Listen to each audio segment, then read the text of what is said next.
There is a kind of cold that doesn't just freeze water, it freezes time. A cold so aggressive it snaps ancient trees like twigs and turns the air inside your own home into a weapon. Tonight we drift back to a time when winter winds were not simply weather, but living presences that shaped every hour of existence. We journey to the frozen frontiers where settlers built their lives log by log, only to watch those same logs tremble and moan under the relentless push of invisible hands.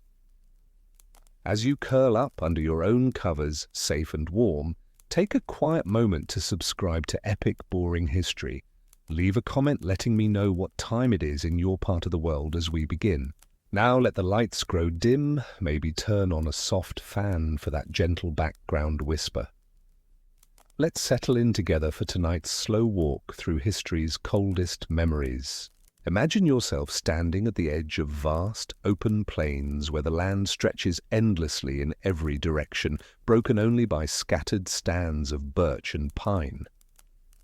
The Siberian frontier in winter is a place where wind does not merely blow, it rules, sweeping across the empty miles with nothing to slow its journey, gathering speed and fury as it moves. You have built a cabin here, log by log, with your own hands and the help of neighbors who know that survival depends on such mutual labor. The cabin sits low against the earth, a single room with a sloped roof, walls of hewn timber, chinked with moss and clay, and a door that fits poorly in its frame. This is your home, and it is all that stands between you and the winter wind. The wind here is not like wind in gentler places. It does not gust and fade, does not come and go with passing storms. It arrives in autumn and remains through the darkest months, a constant companion that howls through the endless nights. Some nights it moans low and steady, a sound like distant voices speaking in a language you cannot understand. Other nights it rises to a shriek that makes the cabin walls shake and the roof beams groan.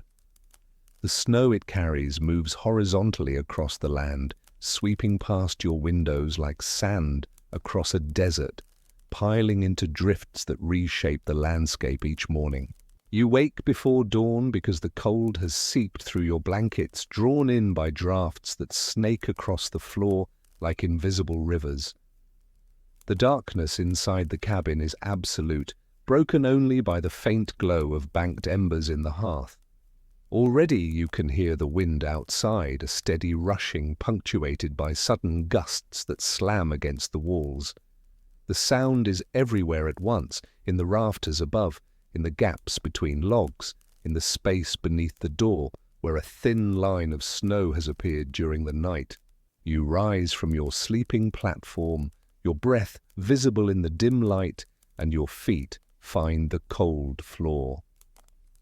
The first sensation is always the same, a shock of icy wood against bare skin, followed by the prickling awareness of drafts moving across your ankles. Every morning begins this way, with the realization that the wind has been working all night to undo your efforts. You dress quickly in layers of wool and fur, pulling on boots lined with straw and leather bindings that take time to wrap properly. Your first task is to inspect the cabin for new damage, walking the perimeter in the pre-dawn darkness with a lantern held low. The wind pushes against you as you step outside, stealing the warmth from your face instantly. You examine each wall, running your hands along the logs to feel for places where the moss has been blown loose or where ice has formed in the chinking. Gaps appear overnight, the wood contracts in the cold, the moss dries and crumbles, the clay cracks under the freeze and thaw of temperature changes.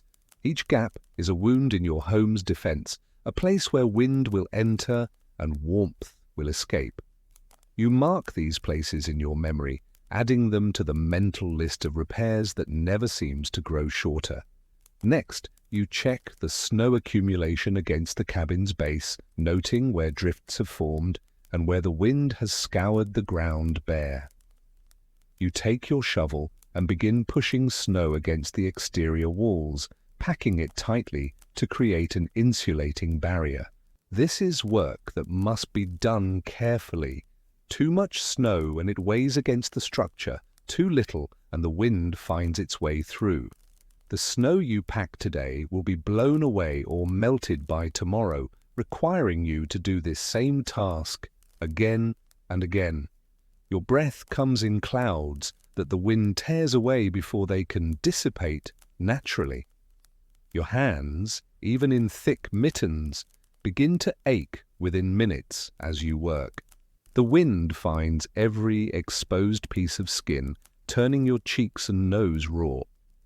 When you finally return inside, the cabin feels warmer by comparison. Though the temperature has not truly changed, you have simply grown colder. Inside, you tend to the fire, adding wood carefully to coax flame from ember. The chimney draws poorly in strong winds, and smoke sometimes billows back into the room, filling the space with stinging haze. You adjust the damper, trying to find the balance that allows smoke to escape without letting wind blow down the flue. This is a constant negotiation, different each day depending on wind direction and strength. The fire is your lifeline, and yet it consumes wood at an alarming rate. Each log must be cut, carried, split, and stacked, labor that occupies much of your daylight hours. The wind makes this work harder, blowing sawdust into your eyes as you saw, pushing against you as you carry armloads of split wood. On the worst days, when the wind howls without pause, a single day's warmth might consume 3 days' worth of cutting. As morning light filters through the small window, a frame covered with scraped hide that glows amber when the sun finds it, you prepare a simple meal. Water must be melted from snow, a process that takes time and fuel. Porridge cooks slowly over the fire, thickening as you stir. You eat, standing near the hearth because the far corners of the room remain painfully cold. Your family gathers close, children wrapped in blankets, everyone positioning themselves to capture what little warmth radiates from the stones. The wind continues its endless song, a backdrop to every conversation, every thought. Throughout the day, you work on repairs. You take handfuls of dried moss and stuff them into gaps between logs, packing them tightly with a wooden tool shaped for this purpose. The moss is gathered in autumn when it still holds moisture and pliability. By winter, it has dried to a brittle state that crumbles easily. You wet it slightly with melted snow to make it more workable, pressing it deep into the cracks. Over this, you smear a mixture of clay and straw, smoothing it with your fingers until the gap disappears. The clay freezes almost immediately in this cold, becoming hard and brittle. By tomorrow, some of these same repairs will have failed, cracked open by the constant movement of the cabin's timbers as they expand and contract. This is the rhythm of your days: repair, fail, repair again. You hang animal hides over the weakest sections of wall, creating a second barrier against the wind. The hides ripple and flutter when strong gusts hit, but they trap a thin layer of still air that provides some insulation. Blankets, too, are hung from pegs, creating makeshift inner walls that divide the single room into smaller spaces. These fabric walls move constantly, breathing in and out with the pressure changes the wind creates. The children watch you work, learning by observation. They will need these skills. Every person who survives winter here must become an expert in reading wind, in understanding how structures fail, in knowing which repairs to prioritize. The door is a constant source of frustration. It was built as well as you could manage, but wood is never perfectly straight, and the frame settles unevenly as the ground beneath freezes and shifts. Gaps appear along the edges, and the latch struggles to hold against the pressure when wind strikes the door directly. You wedge rags into the spaces, but these work their way loose. You pile heavy objects against the base of the door to keep it sealed. Still, on the worst nights, The door rattles in its frame, and you lie awake, wondering if it will hold. The roof is perhaps your greatest concern. It was constructed with care, rafters notched and joined, a layer of birch bark for waterproofing, then sod and turf packed thick above. But wind pushes at the roof from below and above simultaneously, creating stresses that timber alone cannot always withstand. Snow accumulates in drifts on the leeward side, adding weight that makes the beams creak and sag. You climb up regularly to clear the heaviest accumulations, working with a long pole to push snow off before it becomes too heavy. This is dangerous work performed on a slippery surface, while wind tries to knock you off balance. Each time you climb down safely, you feel a mixture of relief and dread, knowing you will have to do it again soon. The wind never stops, and so your work never stops. Inside the cabin, the sensory experience of wind becomes a form of intimate knowledge. You learn to distinguish between different types of drafts by how they feel against your skin. There is the sharp, direct stream that comes through a gap in the wall. This feels like a needle of cold air that finds you no matter where you sit. There is the rolling draft that moves along the floor, invisible but unmistakable as it passes over your feet. There is the descending draft from the roof area, cold air that sinks down from above when the fire is low. Each of these requires a different response, a different repair strategy. The sounds of wind become a vocabulary you learn to read. The low moan through a particular gap means wind from the north. The high whistle through the roof boards means wind from the west. The rattling of the door in its frame means a strong, sustained wind rather than gusting. The creaking of the roof beams tells you about snow load and structural stress. You learn to sleep through some sounds but wake instantly at others. A sudden crack, an unfamiliar groan, a change in the wind's pitch that suggests something has failed. At night, you bank the fire carefully, building it up with large logs that will burn slowly through the dark hours. You pull all the blankets and furs toward the sleeping platform, creating a nest of warmth in the cold room. Your family huddles together, body heat shared, children tucked between adults. Even so, the cold finds you, your face, exposed to the air, grows numb, your breath freezes on the blankets, and you wake periodically to check the fire. The wind sounds different at night, more menacing somehow, as if darkness gives it additional power. The cabin groans and shifts, timbers talking to each other in wooden voices. Sometimes you hear something fall outside, a tool blown from its place, a section of fence collapsing, a stack of firewood scattering. These sounds mean additional work tomorrow, more repairs to add to the endless list. You lie in the dark and listen, trying to determine by sound alone what has failed. Experience teaches you to recognize different types of damage by the noise they make. The soft thump of moss falling from a wall, the sharp crack of a frozen branch breaking, the sustained rattle that means a shutter has come loose. Morning comes slowly, the darkness grudging in its retreat. You rise again, stiff from cold and from the tension of sleeping lightly, and begin the cycle once more. Outside you survey what the night has brought. Perhaps a section of the chimney cap has shifted, allowing snow to fall into the flue. Perhaps the woodpile has toppled, logs scattered across the ground.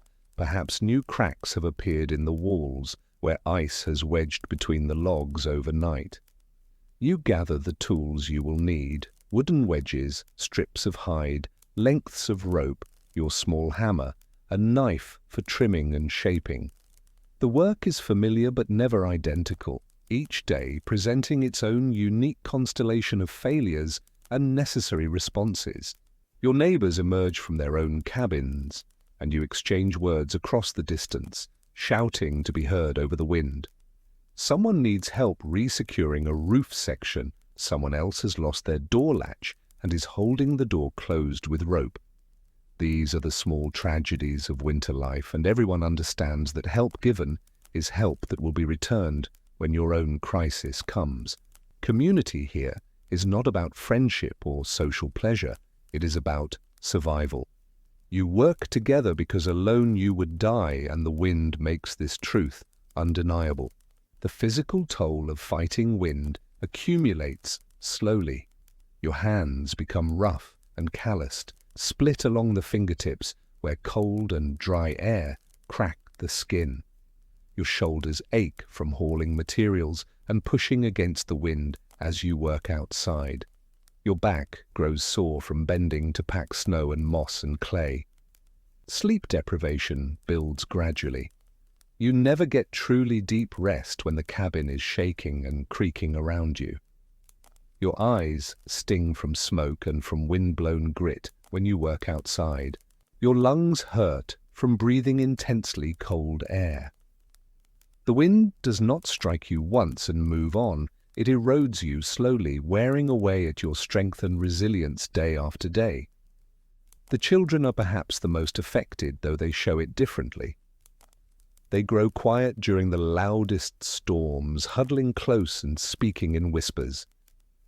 They develop fears of specific sounds. One child might startle at the roof creaking, another at the moaning of wind through a particular gap. They watch the adults for signs of worry, learning to read anxiety in a glance or a quickened pace. They ask questions that are hard to answer. Will the roof hold? Will the wind ever stop? You give them tasks to distract them, fetching small items, helping to pack moss, holding tools while you work. This helps them feel useful and keeps their minds occupied, but the underlying anxiety remains. The psychological weight of constant wind is difficult to describe to someone who has never experienced it. It is not simply noise. You could learn to ignore noise. It is the relentlessness, the fact that wind is always present, always testing, always pushing. You cannot relax completely because vigilance is required. You cannot rest deeply because something might fail while you sleep. The wind becomes an adversary that you can never quite defeat, only temporarily hold at bay. There is a peculiar sensation that develops over long winters, a feeling that the outside world is actively trying to enter, that the wind is not random but purposeful. The walls are all that separate inside from outside, order from chaos, life from death. When the wind is strongest, those walls feel desperately thin. You find yourself checking them compulsively, touching them, reassuring yourself of their solidity. You develop small rituals and superstitions, patterns of behavior that feel like they might help even though you know they are meaningless. You pack certain gaps in a particular order. You say the same words each morning as you inspect the walls. You arrange your tools in precise configurations, as if order inside might somehow influence the chaos outside. These rituals provide comfort and a sense of control, even when you understand intellectually that you have very little control over what happens. The wind will do what it does, and you can only respond. The worst moments come during the strongest storms, when wind reaches speeds that make the entire cabin shudder. The walls flex inward, the roof lifts and settles, the door bows against its frame. In these moments, you gather your family in the center of the room, away from the walls and beneath the strongest section of roof. You hold tools ready, an axe to cut your way out if the roof collapses, blankets to wrap around bodies if you must flee into the storm. You make plans you hope never to execute. Where you would run, how you would signal neighbors, what you would grab in the seconds you might have. These are the calculations of survival, grim and practical. And then the storm passes, or more accurately, it diminishes to a level you can manage. The wind drops from a shriek to a moan, from something unbearable to merely constant. You emerge to survey the damage, what has failed, what must be repaired immediately, what can wait. You see your neighbors emerging too, and there is a shared understanding in the glances you exchange. You have survived another assault. Tomorrow there will be another. The cycle continues through the long months. Wake, repair, endure, sleep lightly, wake again. The wind shapes everything about your existence, from how you build, to how you sleep, to how you think about safety and shelter. It teaches you that strength alone is not enough. The strongest wall will fail if it is rigid. You must build with flexibility, allowing structures to move slightly rather than resisting absolutely. It teaches you that perfection is impossible. Every repair is temporary, every solution partial. You aim not to eliminate problems, but to manage them well enough to survive. It teaches you humility. You are small and the forces of nature are vast, and your best efforts amount to tiny acts of defiance against an indifferent universe. And yet you persist because what else can you do? You persist because spring will come eventually, though it feels impossible during the darkest depths of winter. You persist because other people persist, and their continued existence proves that survival is possible. You persist because the alternative is unthinkable. And so you wake another morning, feel the draft across the floor, and reach for your tools once again. The wind howls outside, uncaring and eternal. You pack moss into gaps with cold, stiffened fingers, knowing it will blow loose again. You bank the fire and hope the chimney draws properly tonight. You hold your children close and listen to the cabin groan around you. This is life in deadly winds, not a single dramatic moment, but an endless accumulation of small battles, small victories, small failures. The wind is always there, always testing. And you are always there too, stubbornly holding the line between inside and outside, between warmth and cold, between survival and surrender. Tomorrow you will wake and begin again, because that is what surviving winter winds demands. An endless, patient, quiet determination to keep standing when everything is pushing you down. The rhythm of your days is dictated entirely by wind, your life organized around its patterns and your responses to them. This is the story of early settlers in deadly winds, not one of glory or adventure, but of repetitive, grinding, necessary labor performed in cold and fear and stubborn hope that tomorrow the wind might ease just slightly, just enough. As the hours drift forward and the wind continues its ancient song, let us turn our attention to a single life. One man whose existence was so deeply intertwined with winter winds that his story became part of the landscape itself. His name, as remembered in the fragmentary records and oral traditions of the region, was Semyon Grigorievich. He was not born into privilege or distinction. His first memories were of a small settlement on the northern frontier, where his family had arrived seeking land and opportunity in the vast Siberian expanse. The settlement was newer then, less established, and the cabins were hastily constructed, walls that leaked wind, roofs that buckled under snow, chimneys that drew poorly.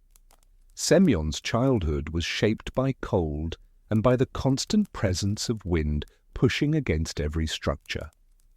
His father worked the land when weather permitted and spent winters repairing what the elements damaged. His mother kept the hearth and mended clothing worn through by harsh conditions.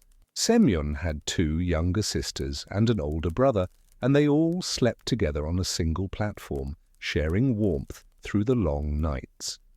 The cabin they lived in was modest even by frontier standards, and the wind found its way through gaps that seemed to multiply each season. The family had arrived in the region during a period of expansion, part of a wave of settlers drawn by promises of land grants and the possibility of establishing something permanent in a place where permanence seemed almost impossible. Semyon's father had been a laborer in the south, a man with strong hands but little property, and the frontier represented his chance to claim something of his own. The journey north had taken months, traveling by wagon and then by river barge, carrying everything they owned in 2 wooden chests and several bundles wrapped in oilcloth. Semyon remembered fragments of that journey, The smell of the river, the way his mother had held his youngest sister constantly, the faces of other families making the same desperate migration toward uncertain futures. When they arrived at the settlement, it consisted of perhaps 15 cabins scattered across a stretch of land that offered access to both forest and water. The other families had been there one season longer, sometimes two, and they possessed the weary expertise of those who had already survived at least one full winter in conditions that tested every assumption about shelter and survival. Semyon's father had worked alongside neighbors to raise the walls of their cabin in a single, long day of communal labor. The logs were rough-hewn, still bearing bark in places, fitted together with more hope than precision. The gaps between logs were substantial, filled with moss and clay that dried and cracked almost immediately. The roof was constructed from smaller timbers covered with bark, and then a layer of sod, the whole structure designed more for speed than durability. It leaked in the first rain. When winter came, the wind found every weakness, and the family spent their first months in a constant battle against cold that seeped through walls despite their best efforts to seal and insulate. Semyon's mother would rise multiple times each night to feed the fire, understanding that letting it die would mean death for her children. His father worked in darkness before dawn and after dusk, stuffing fresh moss into gaps, nailing strips of bark over the worst cracks, doing everything possible with limited materials and even more limited time. The first winter took its toll in ways both visible and invisible. 2 families in the settlement lost members, an infant who simply did not wake one morning, an elderly man who went out to gather firewood and was found later, frozen, having collapsed within sight of his own door. These deaths were not dramatic or violent, they were quiet surrenders to cold, and they taught the survivors that winter on the frontier was not an adventure, but an adversary that required constant vigilance. Semyon was too young to fully understand death, but he understood the fear he saw in adults' eyes when storms approached. He understood the tension that filled the cabin when the fire burned low and wood supplies ran short. He understood that the walls around him were not truly solid, that they were temporary barriers against forces that could kill him as easily as snuffing a candle. This awareness shaped him differently than it shaped his siblings. His older brother responded to the precariousness of frontier life by growing hard and practical, focused on immediate tasks and impatient with anything that seemed like overthinking. His sisters, when they were old enough to understand their situation, developed a kind of resigned acceptance, treating hardship as simply the nature of existence. But Semyon, from his earliest conscious moments, felt a need to understand the mechanisms of survival, to see beneath the surface of day-to-day routines and grasp the principles that separated success from failure. He watched how frost formed on the inside walls, observed that it accumulated more thickly in certain areas than others. He noticed that wind seemed to push hardest against the northwest corner of the cabin, and that this corner required the most frequent repairs. He saw how snow piled against the north wall in drifts that reached halfway up the structure, and how this snow, paradoxically, sometimes helped insulate against the worst cold. These observations had no immediate practical application for a child, but they were the beginning of an education that would define his life. Semyon was perhaps 7 years old when the event occurred that would define the rest of his life. It was late winter, that treacherous time when people begin to believe the worst has passed, when supplies run lowest and vigilance sometimes wavers. A storm arrived without much warning. The sky darkened in the afternoon, and by evening the wind had risen to a sustained howl. Semyon's family did what they always did. They banked the fire, sealed what gaps they could, and prepared to wait out the night. But this storm was different in its intensity. The wind did not gust and fade, but maintained a constant, terrible pressure against the cabin. Semyon woke in darkness to the sound of wood cracking. Not the usual creaking and groaning, but something sharper, more final. He heard his father shouting, heard his mother gathering the children, felt his sisters pressed against him.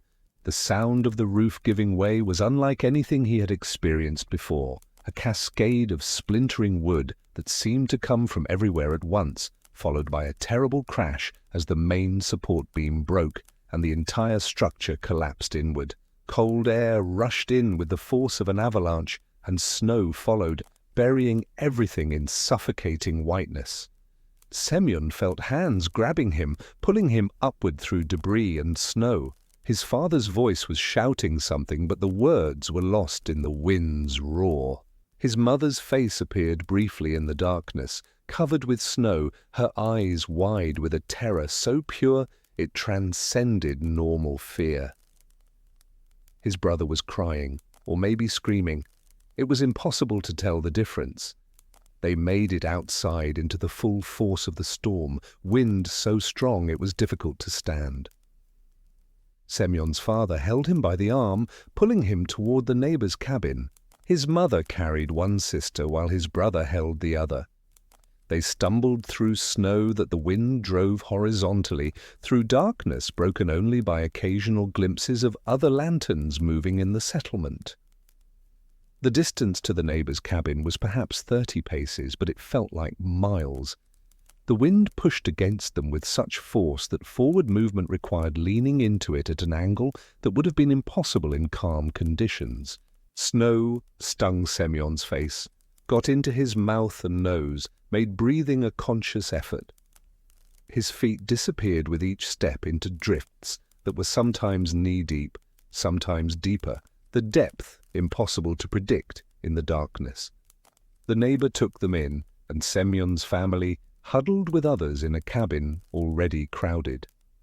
They stayed there 3 days while the storm continued, then 2 more days after it passed, while the settlement assessed the damage.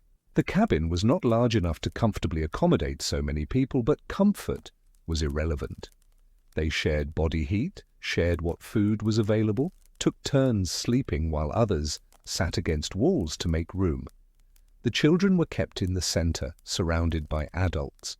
The fire was maintained constantly, fed by wood that had to be gathered during brief lulls when the wind dropped enough to make venturing outside survivable.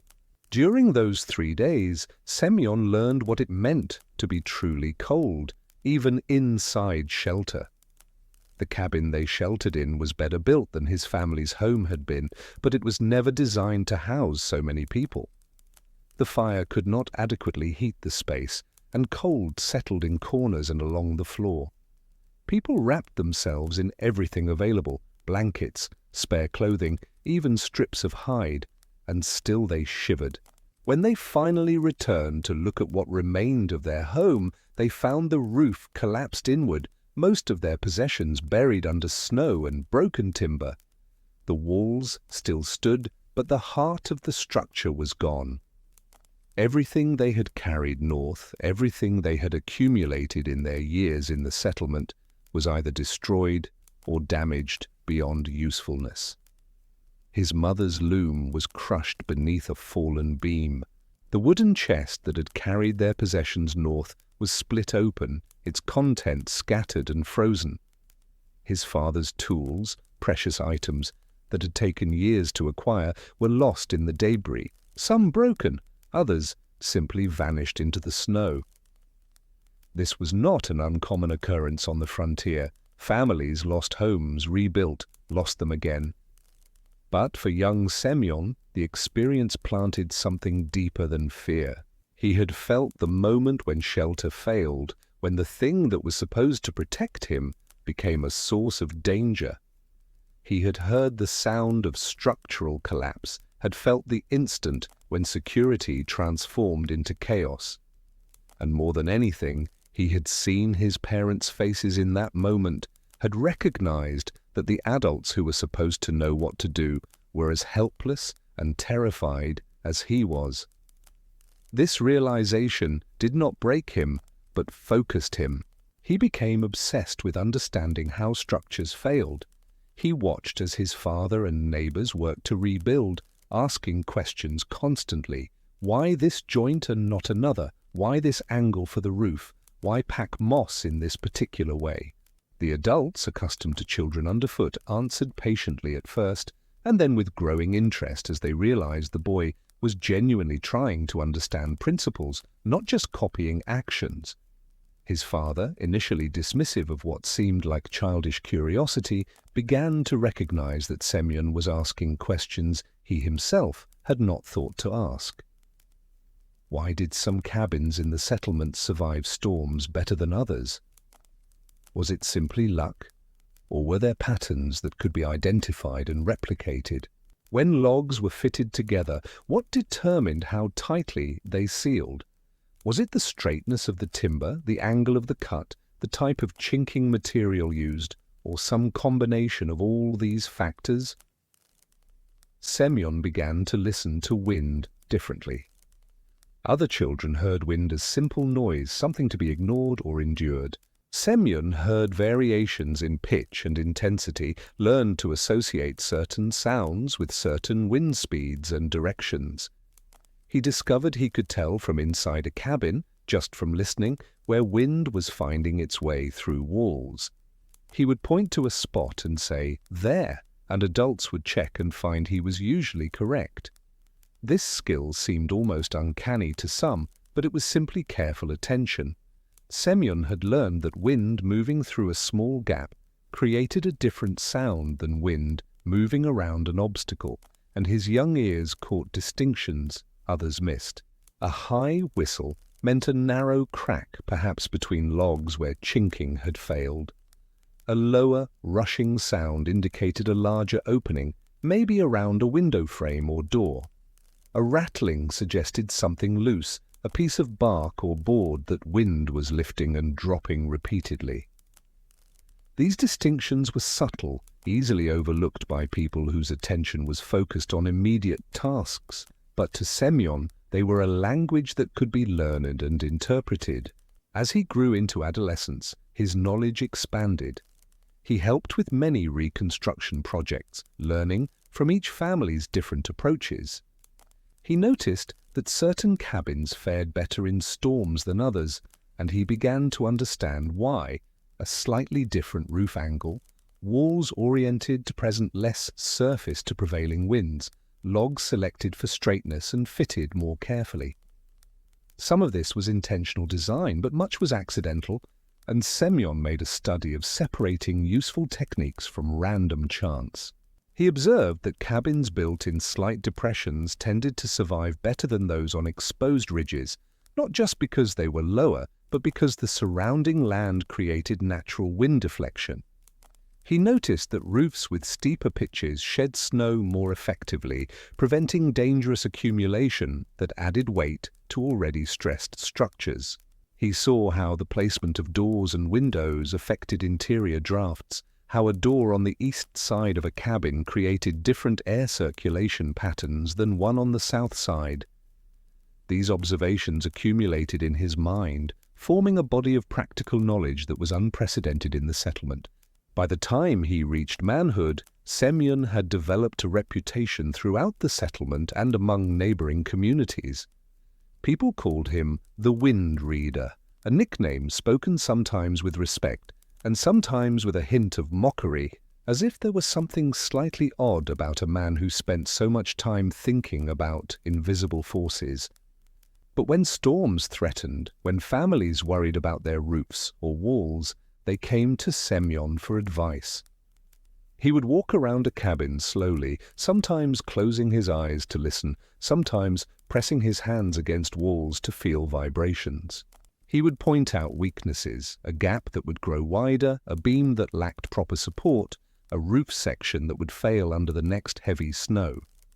His recommendations were specific and practical. Reinforce this corner with an additional post, repack all the moss on the north wall before the next storm, add a windbreak of stacked logs 3 paces from the door. People learned that following his advice usually meant fewer problems when winter winds arrived. Those who ignored his recommendations often regretted it when repairs proved necessary during the worst possible conditions. There was something almost prophetic about his assessments, though there was nothing supernatural in his methods, just patient observation, accumulated experience, and a willingness to think systematically about problems that others treated as random misfortune. He kept mental records of failures, noting what went wrong and why, and these records informed his future recommendations. Semyon married when he was 23, taking as his wife a young woman named Ekaterina, whose family had arrived in the settlement only 2 years before. She was practical and strong, qualities essential for frontier life, and she understood that her husband's preoccupation with wind and structure was not oddness, but wisdom. Her own family's cabin had been one that Semyon had helped reinforce during a particularly severe autumn, and she had watched him work with a focus and precision that impressed her. She had seen other men approach building as brute labor, forcing materials into place through strength and stubbornness. Semyon worked differently, fitting pieces together with careful attention to how they would bear weight and resist stress. He wasted less material, and his work lasted longer, and these were virtues that spoke directly to the practical needs of frontier existence. Together they built their own cabin, and Semyon applied everything he had learned. The cabin was positioned in a slight depression where the land offered some natural protection from north winds. The logs were selected individually for straightness, and each was carefully fitted to minimize gaps. The roof was angled more steeply than was common, allowing snow to slide off before accumulating to dangerous weight. The construction took longer than was typical, partly because Semyon refused to compromise on details that others might have overlooked. He rejected logs that had too much taper or twist, even when it meant extra work to find suitable replacements. He insisted on using specific types of moss for chinking, preferring varieties that stayed flexible when dry rather than crumbling. He built the door frame slightly recessed into the wall, creating a small vestibule that reduced direct wind penetration when the door was opened. The chimney was built with a slight curve that Semyon had observed in an old trapper's shelter. The curve created turbulence that prevented wind from blowing directly down the flue. Small details accumulated into a structure that was noticeably more resistant to winter's assaults. When the first major storm of their first winter together arrived, Ekaterina lay awake listening to wind hammer at other cabins while their own remained stable and quiet. And she understood that she had married not just a man, but a philosophy of patient preparation. The cabin was not silent, no structure in that environment could be, but the sounds it made were the sounds of strength being tested and holding, not the sounds of gradual failure. Ekaterina gave birth to their first child, a son, in their second winter together. The baby's arrival brought new anxieties. Infants were particularly vulnerable to cold, and keeping a baby warm and healthy through winter months required constant vigilance. Semyon became even more meticulous about sealing gaps and maintaining the fire. He built a small sleeping enclosure within the cabin, a boxed-in area with felt walls that trapped warmth and protected the baby from drafts. The enclosure was positioned near the stove, but not so close as to risk overheating or fire danger. It had a small opening that could be covered with a hinged panel, allowing Ekaterina to reach the baby without exposing him to the cooler air of the main cabin. Inside, the temperature remained several degrees warmer than the surrounding space, enough of a difference to matter for an infant whose ability to regulate body temperature was still developing. Ekaterina spent most of each day and night in or near this enclosure, emerging only for necessary tasks, and she was grateful for her husband's foresight in designing something that made her constant vigil slightly less exhausting. Their second child, a daughter, arrived 2 years later. The family was growing, and with it grew Semyon's determination to keep them safe. He understood deeply from his own childhood experience how quickly disaster could arrive. Every storm that passed without incident felt like a small victory, but he never relaxed his vigilance. He taught his son, as the boy grew old enough to understand, the same lessons he had learned: how to listen to wind, how to spot structural weakness, how to prioritize repairs. The teaching was not formal or systematic, but woven into daily life. When they worked together on maintenance tasks, Semyon would explain his reasoning, would point out signs of stress or wear that might not be immediately obvious. He taught the boy to look at the underside of roof beams where moisture damage often began. He showed him how to test the firmness of chinking by pressing it with a fingertip, how to recognize when moss needed to be replaced. He explained why certain repairs needed to be done immediately while others could wait, how to assess priorities when time and materials were both limited. The rhythm of Semyon's life fell into a pattern shaped by seasons. Spring and summer were for preparation, cutting timber, gathering moss, making repairs to walls and roofs, while weather permitted. Autumn was for final winterization, a rushed period of activity as the first cold winds arrived. Winter was for maintenance and vigilance, the long, dark months of constant small battles against cold and wind. And always, always, he listened. Even during summer, when winds were warm and gentle, he paid attention to how they moved through the settlement, noting which areas were exposed and which were sheltered. He observed how wind patterns changed with the seasons, how prevailing directions shifted, how temperature and humidity affected the way wind carried sound.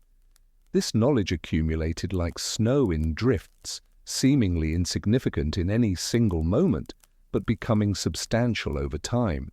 The settlement grew slowly around them. New families arrived, drawn by stories of available land, and Semyon helped many of them with their building efforts.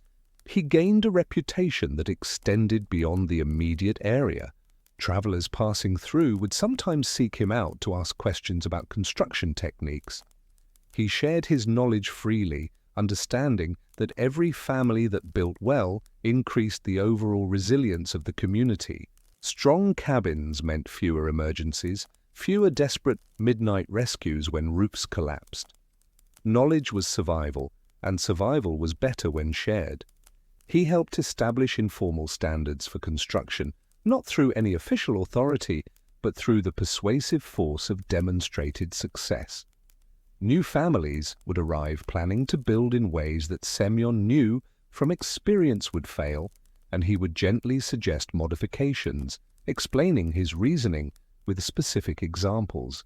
Most people listened, though some dismissed his advice as unnecessary caution and later regretted that decision. He never said, "I told you so," when failures occurred, but simply helped with repairs and hoped the lesson would be learned. But Semyon's own family was not immune to misfortune.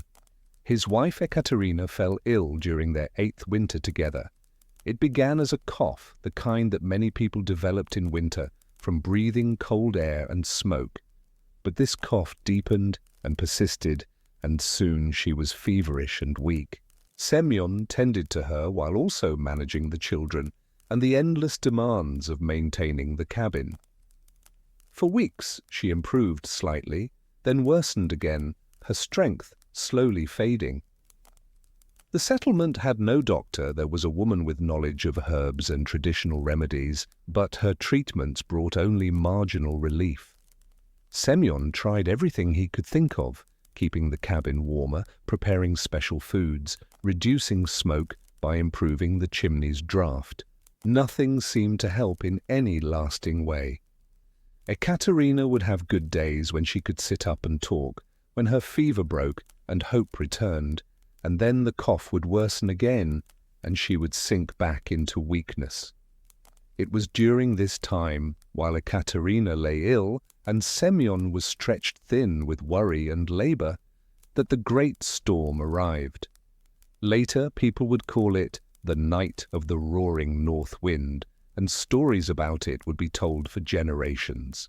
The storm built gradually through the afternoon, an unusual pattern that gave people time to prepare. But preparation could only do so much against what was coming. By dusk, the wind had reached a level that made it dangerous to be outside at all. Snow filled the air so thickly that you could not see 3 paces ahead. The temperature dropped rapidly and the wind did not gust but sustained, a constant, overwhelming pressure that felt like a physical presence pushing against every surface. Semyon's cabin, built so carefully, stood firm, but he could hear in the wind's voice that other structures were suffering. He heard the distinctive crack of breaking timber, the crash of collapsing sections, sounds that carried even over the storm's roar. He stood by the window, looking out into darkness made absolute by blowing snow, and he thought of his neighbors, elderly couples, families with small children, cabins he knew had weaknesses that might be failing at this very moment. His mind inventoried the settlement automatically, reviewing which structures were vulnerable and where failures were most likely. The elderly couple with the patched roof that he had warned about in autumn. The young family whose cabin had been built hastily with logs that were not properly seasoned. The widow living alone whose door latch was weak. Each of these situations played out in his imagination, scenarios of collapse and cold and desperate need. Ekaterina lay on the sleeping platform, her breathing labored. Their children huddled nearby, frightened by the storm's intensity. Semyon faced an impossible choice: stay with his sick wife and children where they were safe, or go out into the storm to help others who might be in desperate need. The wind hammered at the walls. The cabin shook but held, testament to his careful construction. His daughter was crying quietly, and his son tried to appear brave, but could not hide his fear. Ekaterina, feverish but aware, looked at him from the bed. She knew her husband well enough to recognize the tension in his posture, the calculation happening behind his eyes. She spoke, her voice barely audible over the wind, and said simply, "Go." In that single word was everything: permission, understanding, acceptance of risk, trust that Semyon would know what to do and that she and the children would manage in his absence. It was perhaps the greatest gift she could have given him, this release from the obligation to choose, though the choice itself remained terrible in its implications. Semyon wrapped himself in every piece of warm clothing he owned, layers of wool and felt, leather outer garments, boots bound tightly, mittens over gloves, a scarf wound around his face, leaving only his eyes exposed. He took rope and tools, hammer, wooden wedges, strips of hide for emergency repairs. He lit a lantern, though he knew the wind might extinguish it immediately. He told his son to bar the door behind him and to tend the fire, to not open the door again until Semyon returned or until morning came. The boy nodded, trying to project a confidence he clearly did not feel. Semyon touched his son's head briefly, looked once more at Ekaterina and his daughter, and then he stepped out into the storm. The wind hit him like a physical blow, nearly knocking him down in the first instant. Snow flew horizontally, stinging any exposed skin, filling his vision with white chaos. The cold was immediate and intense, cutting through his layers. The lantern's flame guttered wildly, but somehow stayed lit, casting a small sphere of dim yellow light that barely penetrated the blowing snow. He could see almost nothing beyond a few arms' lengths. The world had been reduced to a small circle of illuminated snow particles, everything beyond that circle lost in darkness and wind. Semyon knew the settlement's layout by heart. He had walked these paths thousands of times, but in the storm, with no visibility and wind strong enough to push him off course, navigation became a matter of counting steps and feeling for landmarks. He moved toward the nearest cabin, one occupied by an elderly couple he knew had a weak roof section. The distance was perhaps 50 paces, but it took several minutes of struggling forward, leaning into the wind, feeling with his feet for the path. He reached the cabin and pounded on the door. The old man opened it, and Semyon could see immediately that the interior was filled with blowing snow. The roof had partially failed, and wind was tearing through the gap. The couple had piled everything they owned under the one section of roof that still held, huddling there in blankets. Their faces showed relief at Semyon's arrival, but also resignation, as if they had already accepted that this might be their last night. The old woman was shaking. Whether from cold or fear, it was impossible to tell. Semyon climbed onto the roof, working by feel more than sight, and used his tools to wedge boards across the failing section. It was temporary, barely adequate, but it reduced the wind penetration enough that the couple might survive the night. He moved on to the next cabin. Here he found a young family whose door had been blown open, the latch having failed under the wind's pressure. The cabin was filling with snow, and the fire had nearly gone out. Semyon helped them clear the snow, rekindle the fire, and jury-rigged a new latch using rope and wooden pins. The work was done with frozen fingers that barely responded. By the dim light of the lantern, he kept setting down and picking up. The father of the family was young, perhaps 20, and he looked at Semyon with an expression that mixed gratitude with shame at his own inability to handle the emergency. Semyon said nothing about this, simply showed him how the temporary latch worked, and moved on. At the third cabin he found a more serious situation. A support beam had cracked, and the roof was sagging dangerously. The family inside was afraid to move, worried that any shift might cause complete collapse. Semyon crawled into the space between roof and ceiling, a narrow gap filled with cold and insulation material, and used his body and a spare beam to create temporary support. He showed the father of the family how to brace it from below, how to distribute weight with additional posts.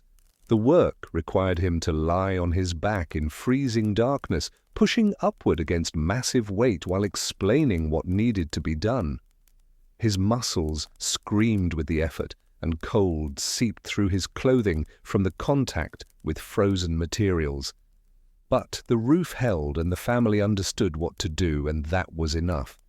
He moved through the settlement this way, from crisis to crisis, each rescue taking time and energy he felt draining from his body. The cold was relentless, working its way through his clothing despite all the layers. His hands lost feeling, then regained it in painful bursts, then lost it again. His face behind the scarf felt like frozen leather. The lantern oil was running low, but he found another lamp at one of the cabins and refilled his own. The night stretched on endlessly. Time lost meaning in the darkness and chaos of the storm. There was only the next cabin, the next emergency, the next temporary repair that might mean the difference between survival and death. He found one cabin where the entire roof had collapsed inward. The family had managed to escape to a neighbor's shelter, and Semyon cleared the doorway enough to retrieve what belongings could be salvaged, piling them inside a nearby shed. He found another where wind had torn through the north wall, opening a gap large enough to crawl through. He patched it with hides and boards nailed in place, working while snow accumulated on his back. Each repair was crude, makeshift, designed only to last until morning. But crude repairs that held were infinitely better than no repairs at all. At some point, he could not have said what hour, the wind began to diminish. It did not stop, but it dropped from unbearable to merely severe. The snow continued falling, but no longer flew horizontally. Visibility improved slightly, enough that Semyon could see the dark shapes of other cabins against the lesser darkness of the sky. He was exhausted beyond anything he had ever experienced. Every movement required conscious effort. His muscles ached, his hands were raw despite the mittens, and he was colder than he could ever remember being. But he continued moving through the settlement, checking on each cabin, making sure no one had been missed. He knocked on doors and asked if everyone was safe, if any repairs were needed. Most cabins had survived intact, their inhabitants grateful, but safe. Others had suffered damage but had managed temporary repairs on their own. Semyon noted each situation, already planning the permanent repairs that would be needed once the storm passed fully. Finally, as the first grey hint of dawn began to lighten the eastern sky, Semyon turned toward home. The walk back to his own cabin felt impossibly long, though the distance was short. His legs barely held him. The rope he had brought hung from his belt, most of it unused. His tools were scattered through the settlement, left at various sites where emergency repairs continued to hold. He reached his door and knocked weakly, and his son unbarred it from within. Semyon stumbled inside into warmth that felt almost painful against his frozen skin. He had been outside for perhaps 7 hours, maybe longer. He had lost track completely.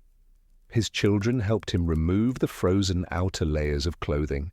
His wife, still feverish but conscious, watched from the bed with an expression of relief mixed with worry. She could see the toll the night had taken, could see how close her husband had come to not returning at all. But she said nothing, understanding that any words would be inadequate to the moment. Semyon collapsed beside the fire, too tired to speak, and fell into a sleep that was less rest than unconsciousness. He woke later that day to find that word of his efforts had spread through the settlement. People came to thank him, to tell him that his repairs had held through the remainder of the storm, that without his intervention their situations would have been much worse. 2 families might have frozen to death in their damaged cabins. Others might have lost everything to collapsed structures. The elderly couple with the weak roof survived because Semyon had reinforced it in the darkest hours of the night. But Semyon took little comfort in the gratitude. He had made a choice, and the cost of that choice was time away from his sick wife, hours when she had lain ill, while he tended to strangers. The fact that she had survived the night, that his children had managed the fire and kept safe, felt more like luck than anything earned. What if Ekaterina's condition had worsened while he was gone? What if his son, only 10 years old, had let the fire die or had opened the door to danger? The gratitude of neighbors was real, but it felt hollow against these alternative possibilities. Ekaterina recovered slowly over the following weeks, her strength gradually returning as winter loosened its grip. The settlement too recovered. Permanent repairs replaced Semyon's emergency patches, roofs were rebuilt, walls were reinforced, and people prepared for the next winter with renewed determination and improved knowledge. The storm had been a harsh teacher, but the lessons were learned. People built with steeper roofs, stronger door latches, better supported beams. The collective knowledge of the settlement increased, and this increase translated directly into improved survival odds for everyone. Semyon's methods, once viewed with some skepticism, became standard practice. Semyon continued his work as before, but something had shifted in how people viewed him. He was no longer simply the eccentric man who listened to wind. He was the person who had risked his life in impossible conditions to keep others safe. His knowledge was sought even more frequently, and neighboring settlements sent messages asking him to visit and advise on building projects. He declined most such requests, preferring to stay close to his family, but his reputation grew nonetheless. Stories about that night spread beyond the immediate region, becoming part of the collective memory of frontier communities. People who had not been there claimed to remember it, claimed to have heard the wind or seen Semyon working in the storm. The actual events were dramatic enough without embellishment, But embellishment came anyway, as it always does with stories that matter to people. In some versions, Semyon saved a dozen families. In others, he battled supernatural forces embodied in the wind itself. But those who had actually been there remembered a simpler truth. A man moving methodically through impossible conditions, doing what needed to be done because no one else could or would. Years passed, and Semyon's children grew. His son became skilled in construction and wind reading, learning from his father's patient instruction. The boy had his father's careful attention to detail, but also a natural mechanical aptitude that allowed him to understand structural principles more quickly than Semyon had. Together they worked on increasingly complex projects, father and son developing techniques that neither could have developed alone. His daughter married a man from a neighboring settlement and moved away, though she visited when weather permitted. She had inherited none of her father's technical skills, but all of his determination and careful observation, qualities she applied to managing a household in conditions only marginally less harsh than those of her childhood. Ekaterina's health remained fragile. The illness had weakened her permanently, but she lived many more years. Semyon cared for her with the same meticulous attention he gave to maintaining their cabin. He adjusted his workload to ensure he was present when she needed help, delegated more tasks to his son, accepted that he could not personally oversee every building project in the settlement. His wife's illness had taught him something about limits, about the fact that one man could not solve every problem no matter how determined or skilled. The settlement continued evolving around them. New techniques arrived with new settlers, and Semyon adapted his methods, always learning, always refining. He experimented with different types of chinking materials, different roof configurations, different ways of positioning cabins to take advantage of natural windbreaks. Some experiments failed, and he learned from those failures. Others succeeded, and he shared those successes with anyone who asked. He kept no secrets. Every piece of knowledge that helped someone build a stronger cabin was knowledge that increased the community's chances of survival. He began keeping written records, crude notes and sketches that documented his observations and techniques. These were not formal technical drawings, but practical reminders, angles that worked, materials that lasted, common failure points to watch for. As we drift deeper into the night, let us turn from the known stories to the mysteries that remain, to the questions archaeologists and historians still puzzle over when they examine the remnants of these frontier settlements. There are structures that survived, fragments that tell incomplete stories, techniques whose origins fade into uncertainty. In the ruins of old cabins scattered across the Siberian frontier, researchers have found construction details that resist simple explanation. These are not the grand mysteries of lost civilizations, but quiet enigmas embedded in everyday survival, the kind of puzzles that emerge when you look closely at how people adapted to wind. One of the most intriguing discoveries involves the interior surfaces of certain log walls. When archaeologists carefully excavated collapsed cabins from the 18th and 19th centuries, they occasionally found logs with shallow grooves carved into their inner faces, patterns of parallel channels, sometimes straight, sometimes curved, running along the length of the timber. These grooves are deliberately made, shaped with tools, not natural features of the wood. They appear in cabins scattered across a wide region, suggesting some shared knowledge or practice. But their purpose remains debated. One theory suggests they are functional, that the grooves were designed to trap moving air and reduce the whistling sound wind makes when it penetrates walls. Air flowing through a small gap creates noise, and perhaps these channels somehow disrupted or absorbed that sound, making the interior quieter. Tests with reconstructed models have shown mixed results. Some groove patterns do seem to reduce certain frequencies of wind noise, but the effect is subtle. Another theory proposes these grooves held some kind of insulating material. Perhaps dried moss or felt strips were pressed into the channels, creating an additional barrier against cold. But few traces of such materials remain, and it's unclear why this method would be superior to simply packing moss between the logs as was commonly done.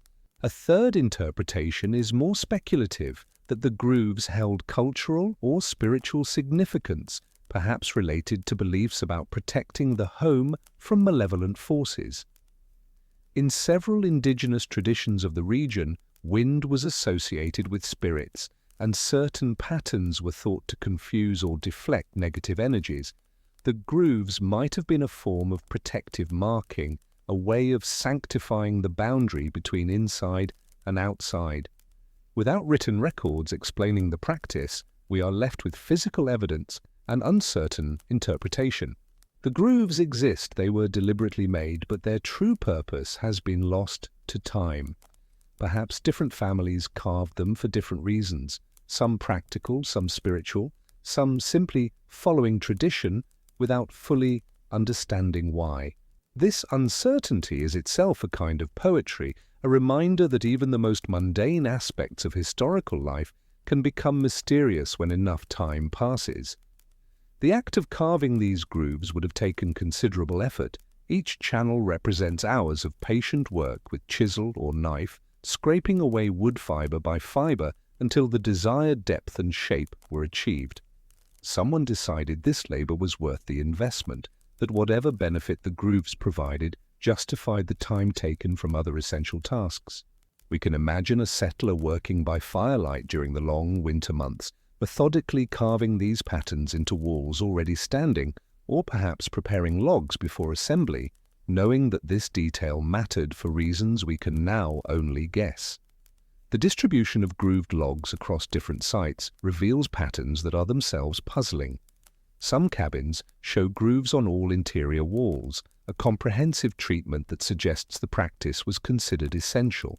Other cabins have grooves only on north-facing walls or only in certain rooms, implying selective application based on some criterion we cannot fully determine. A few cabins show what appears to be experimental variation, different groove patterns in different sections, as if the builder were testing multiple approaches to see which worked best. This experimental quality is particularly intriguing because it suggests individual innovation rather than the mere replication of an established technique. When modern acoustics engineers have analyzed these groove patterns using contemporary measurement tools, they have found that certain configurations do indeed affect sound propagation in measurable ways. The parallel channels create a series of small, resonant cavities that can dampen specific frequencies, particularly the high-pitched whistling that occurs when wind forces its way through narrow gaps. However, the effect is only significant for grooves of particular depths and spacing, and many of the archaeological examples do not conform to these optimal dimensions. This raises the question of whether the builders understood the acoustic principles involved, or whether they were following a tradition whose original reasoning had been partially lost. Perhaps the first person to carve these grooves discovered the effect accidentally and then shared the technique with others, but in the transmission, the precise specifications that made it work were not fully communicated. Perhaps the grooves had originally served one purpose but were retained for different reasons as the practice spread. Another persistent puzzle involves the positioning and construction of chimneys in certain frontier cabins. Most chimneys were built as straight as possible. A direct vertical channel is the most efficient for drawing smoke upward, but excavations have revealed a significant number of chimneys that incorporate deliberate bends or curves. These are not the result of poor construction or settling over time, but intentional design features built into the structure from the beginning. The question is why anyone would add complexity to something that works better when kept simple. One practical explanation relates to wind direction. A straight chimney can act like a funnel when wind blows directly across the top, creating downdrafts that push smoke back into the cabin. A curved chimney creates turbulence that might disrupt this effect, preventing or reducing backdraft. Some builders in the region seem to understand this principle, positioning a bend in the chimney at a specific height to create the desired turbulence. But not all curved chimneys follow this pattern. Some have bends that seem to serve no obvious aerodynamic purpose. Some curve toward the prevailing wind rather than away from it. Some incorporate multiple changes in direction that would seem to reduce efficiency rather than improve it. When researchers have attempted to reconstruct the logic behind these designs, they often find themselves reaching conclusions that are speculative at best. Perhaps some curves were necessary because of how the cabin's interior space was arranged. A chimney might need to bend to avoid a roof beam or to position the hearth in a particular location. Perhaps some were the result of repairs or modifications made years after initial construction, adding sections that had to work around existing structures. Or perhaps some builders simply preferred curved chimneys for reasons that had nothing to do with function, aesthetic preference, cultural tradition, or personal superstition. The construction of a curved chimney requires significantly more skill than building a straight one, particularly when working with stone or clay materials that must maintain structural integrity while changing direction. The mason or builder needed to calculate angles carefully to ensure that each section of the curve would support the weight above it and channel smoke effectively without creating pockets where creosote could accumulate dangerously. This level of craftsmanship implies either extensive experience or knowledge passed down from skilled mentors, yet we find curved chimneys in remote settlements where such expertise should theoretically have been rare. Perhaps some builders had worked on larger structures elsewhere before moving to the frontier, bringing sophisticated techniques to humble cabins. Perhaps there existed an informal network of itinerant craftsmen who traveled between settlements, trading their skills for food and shelter. Or perhaps the skills were learned through trial and error, with failed chimneys being rebuilt until the correct approach was discovered through painful experience. The materials used in chimney construction also vary in ways that suggest both resource constraints and deliberate choice.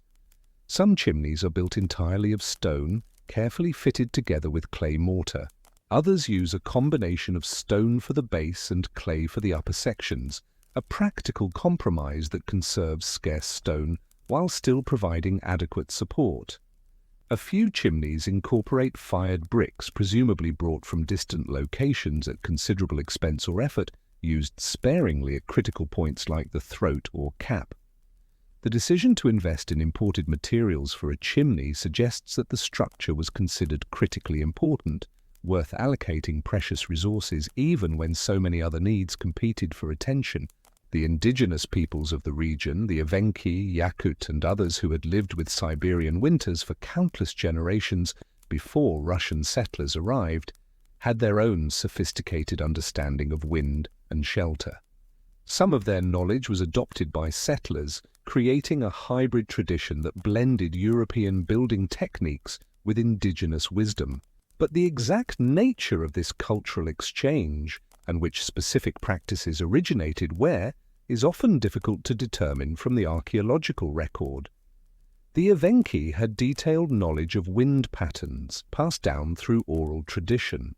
They could predict storms by observing animal behavior, by noting changes in how smoke rose from fires, by feeling shifts in air pressure that settlers often missed. They positioned their temporary shelters, conical structures covered in hide or bark, with careful attention to wind direction, always leaving the entrance facing away from prevailing winds. They used natural features of the landscape, stands of trees, rock formations, slight depressions in the ground, to create wind breaks that made exposed locations more habitable. Settlers learned from this knowledge, adapting some practices to their own needs. The use of packed snow against cabin walls for insulation was likely influenced by indigenous techniques. The practice of creating windbreaks from stacked logs or woven branches borrowed from Evenki methods of managing airflow around their camps. But the cultural transmission was not one-directional. Indigenous peoples also adopted some settler techniques, particularly the construction of more permanent log structures that could withstand years of use. The result was a complex weaving of knowledge systems and untangling which threads came from which tradition is often impossible. The Evenki concept of reading the land for signs of wind behavior was far more nuanced than simple meteorological observation. They understood that wind flowed like water, seeking paths of least resistance through valleys and around obstacles, creating predictable patterns that could be learned and anticipated. An experienced Evenki hunter could stand in an unfamiliar location and, by observing the shapes of trees, the drift patterns of snow, the exposure of rocks, reconstruct the typical wind flows for that place across different seasons. This knowledge was practical survival skill. Setting a camp in the wrong location could mean a miserable night, or, in extreme conditions, death by exposure. Settlers who learned to read these signs gained a significant advantage in selecting building sites and orienting structures for maximum protection. The Evenki also understood the relationship between wind and animal behavior in ways that settlers initially dismissed as superstition, but gradually came to respect. Reindeer herds would shift their grazing patterns days before major storms, moving to more sheltered areas in response to cues that humans could not directly perceive. Birds would alter their flight paths, and even insects would change their activity levels. An Evenki elder could predict weather changes with remarkable accuracy simply by watching how foxes dug their dens or noting the restlessness of horses. Settlers who paid attention to these teachings found them empirically reliable, even if the underlying mechanisms remained mysterious to them.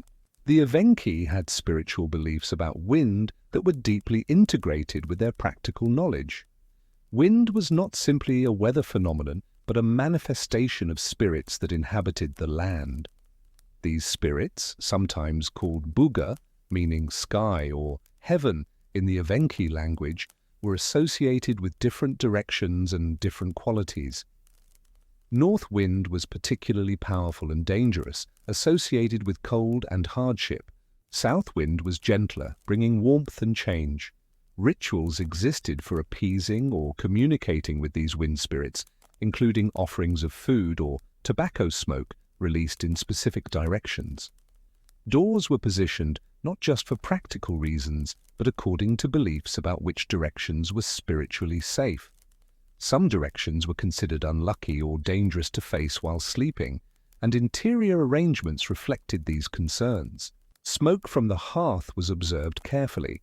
Certain patterns of smoke movement were seen as messages or warnings from spirits. When Russian settlers arrived with their Orthodox Christianity, these indigenous beliefs about wind spirits were sometimes condemned as pagan superstition. But in practice, many settlers hedged their bets, outwardly following Christian teachings while privately incorporating indigenous practices that seemed to work. A settler might pray to Orthodox saints for protection, but also position his door according to Evenki tradition, or make small offerings during particularly dangerous storms, even while telling himself it was merely folk custom rather than spiritual practice. This blending of belief systems is evident in some of the archaeological sites. Orthodox icons have been found in cabins that also show clear evidence of indigenous construction techniques. Some cabins have door orientations that follow Evenki principles, but crosses carved into the lintels. The spiritual landscape of the frontier was as hybrid as its practical knowledge, combining elements from different traditions into something new. The synthesis of Orthodox Christianity and indigenous spirituality created a folk religion that existed in the shadows of official doctrine, never formally acknowledged but widely practiced. Settlers might make the sign of the cross before entering their homes, but they also observed taboos about speaking certain words when the north wind blew, believing that the wind carried voices to spirits who might take offense. They celebrated Christian holidays with prescribed rituals, but they also maintained indigenous practices around the winter solstice, when the balance between light and darkness hung most precariously. These dual practices were not necessarily seen as contradictory by the people who observed them. In a world where survival was uncertain and forces beyond human control determined life and death, it made practical sense to seek protection from any source that might offer it. The clergy who occasionally visited these remote settlements expressed dismay at such syncretism, but their influence was limited and intermittent. For the people living on the frontier, faith was pragmatic. They took comfort and guidance wherever it could be found, weaving together disparate traditions into a personal theology that addressed their immediate needs. One of the most intriguing unsolved mysteries involves narrow trenches discovered around the perimeters of certain cabins. These trenches are typically 10 to 20 centimeters wide and roughly the same depth, running in straight or gently curved lines at a distance of 1 to 3 meters from the cabin walls. They are clearly deliberate constructions dug with tools, not natural erosion patterns, but their purpose is unclear and different sites show variations that make a single explanation difficult. Some researchers have proposed that these trenches were wind management features, channels designed to redirect airflow away from the cabin walls. Wind hitting a wall creates turbulence and pressure that can force air through gaps. A trench positioned correctly might alter the wind's path, reducing this pressure. Scale models and computer simulations have shown this is theoretically possible, though the trenches would need to be positioned very precisely to have significant effect. Other interpretations are less aerodynamic and more practical in different ways. The trenches might have been drainage features, channels to carry snowmelt away from the foundation to prevent water damage. They might have been barriers against animals, small predators or rodents that might try to dig under walls. They might have been the foundation lines for fences that once stood, but have since rotted away completely, leaving only the trenches where posts were originally placed. A more speculative theory suggests the trenches had spiritual significance, representing a protective boundary around the home. In some shamanistic traditions of Siberia, circles and lines drawn around dwellings were thought to create barriers against harmful spirits or negative forces. The trenches might be physical manifestations of this belief, literal lines of protection carved into the earth. The fact that not all cabins have these trenches, and that those that do show inconsistent patterns, suggests multiple explanations might all be partially correct. Perhaps some families dug them for drainage, others for wind management, others for spiritual protection. Perhaps the same trench served multiple purposes, both practical and symbolic.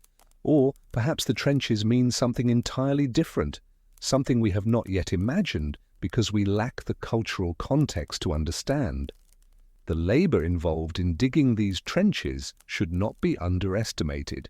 Even in summer, when the ground was not frozen, digging a trench several meters long through soil filled with rocks and roots would have required hours of backbreaking work.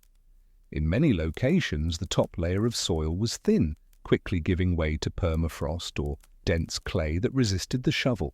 Someone deemed this effort worthwhile, prioritizing trench digging over the countless other tasks that demanded attention on a frontier homestead. This suggests that whatever purpose the trenches served was considered important enough to justify significant labor investment, which makes the ambiguity of their function all the more frustrating for researchers trying to understand frontier life. The mystery of the trenches reminds us that archaeological evidence, no matter how carefully examined, cannot always provide definitive answers. We see what remains after centuries of decay and change, and we try to reconstruct the intentions and beliefs of people who left few written records. Sometimes we succeed, but sometimes we are left with intriguing possibilities rather than certainties.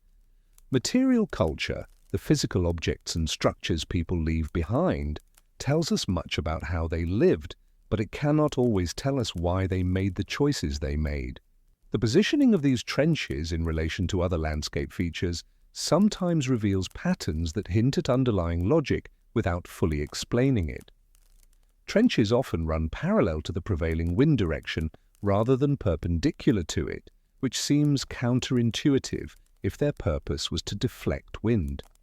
They sometimes align with slight slopes in the terrain, which supports the drainage theory, but in other cases they run across flat ground where drainage would be less of a concern.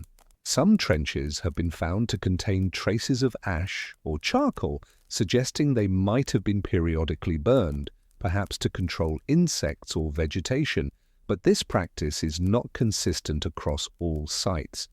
Each new detail discovered adds complexity rather than clarity, like finding more pieces of a puzzle, only to realize that pieces from several different puzzles have been mixed together. Another category of mystery involves the materials used for chinking between logs. Most cabins used moss as the primary chinking material. It was abundant, effective, and relatively easy to work with. But chemical analysis of residues found in some cabin ruins has revealed more complex mixtures. Some chinking contained moss mixed with clay, as would be expected, but others contain traces of animal fat, charcoal, plant fibers that are not moss, and in a few cases, substances that researchers have been unable to identify with certainty. These mystery compounds might be derived from local plants, resins from certain trees, or organic materials that have degraded beyond recognition. The presence of animal fat in chinking makes sense as a waterproofing agent. Fat would help seal the mixture and prevent moisture penetration. Charcoal might have been added for color to help the chinking blend with darkened logs, or possibly for its absorbent properties. But the unidentified organic compounds remain puzzling. Were they deliberate additives, materials chosen for specific beneficial properties? Or were they simply whatever was available thrown into the mixture because anything that added bulk and adhesion was potentially useful? Without recipes or written descriptions, we can only guess. The variation in chinking composition across different sites suggests that there was no single standard formula, but rather a tradition of experimentation and adaptation. Each family or community developed their own mixture based on available materials and accumulated experience. What worked in one microclimate might not work in another. What one family considered essential might be unknown to their neighbors a few kilometers away. This decentralized experiential approach to problem solving meant that knowledge was sometimes lost when families moved or died, and innovations that might have benefited many people remained localized. The frontier was not a place of systematic scientific development, but of trial and error, with successes sometimes poorly documented and failures often unmarked. The process of preparing and applying chinking was labor-intensive and time-sensitive work that required judgment and skill. The mixture needed to have the right consistency. Too wet, and it would slump out of the gaps before drying. Too dry, and it would not adhere properly, or would crack as it cured. The gaps between logs were irregular, wider in some places than others, and the chinking needed to be packed firmly enough to stay in place, but not so forcefully that it pushed the logs apart. In cold weather, the materials might freeze before they could be properly set, while in warm weather they might dry too quickly and shrink away from the wood. An experienced builder developed an intuitive feel for the work, adjusting the mixture and technique based on temperature, humidity, and the specific characteristics of the logs being sealed. Some of the mystery compounds detected in chinking analysis might represent local plant materials that were known to frontier inhabitants but have since disappeared from common knowledge. The Siberian taiga contains thousands of plant species, many of which have properties that could be useful in construction: natural resins, fibers with particular elasticity, leaves or bark with insect-repelling qualities.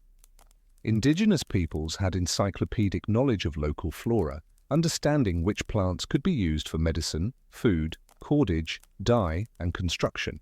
Settlers who learned from indigenous neighbors might have incorporated specific plant additives into their chinking mixtures, using materials whose names and properties were never written down because they were simply part of everyday knowledge. When those settlers died and their children moved away, the knowledge died with them, leaving only chemical traces that modern science can detect but not fully identify. Researchers have also found evidence of structural modifications that are difficult to interpret. Some cabins show signs of interior walls being added years after initial construction, dividing single rooms into smaller spaces.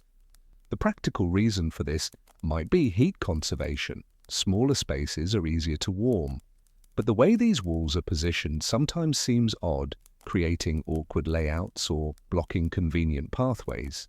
Perhaps they served purposes beyond simple heat management.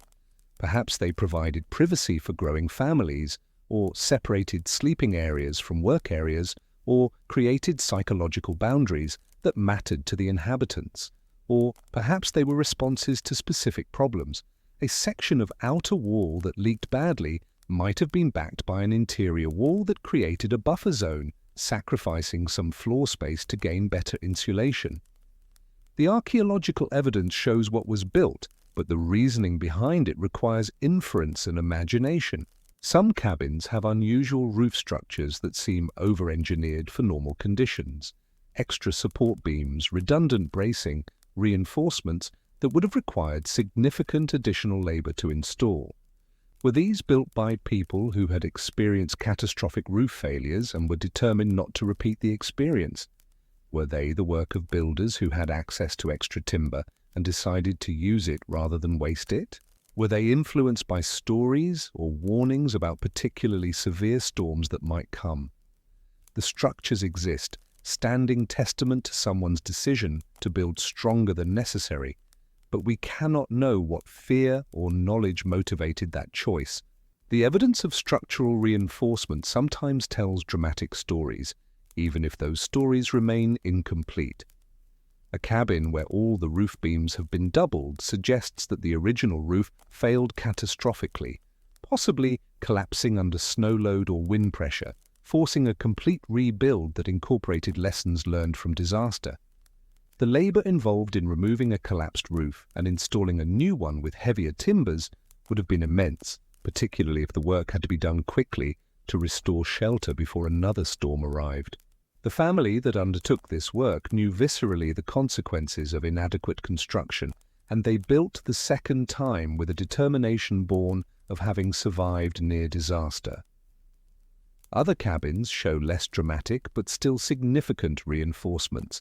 Additional posts added to support sagging beams, extra bracing installed at joints that showed signs of weakness, supplementary rafters wedged into place wherever gaps suggested vulnerability. The mystery extends to community planning as well. Some settlements show clear evidence of coordinated planning, cabins positioned in relation to each other in patterns that suggest collective decision-making about layout. Other settlements appear more haphazard, with cabins placed wherever individual families chose. But even in seemingly random layouts, closer examination sometimes reveals subtle patterns. Cabins might be clustered in ways that create shared windbreaks. They might be positioned so that doors face a common area, facilitating social interaction.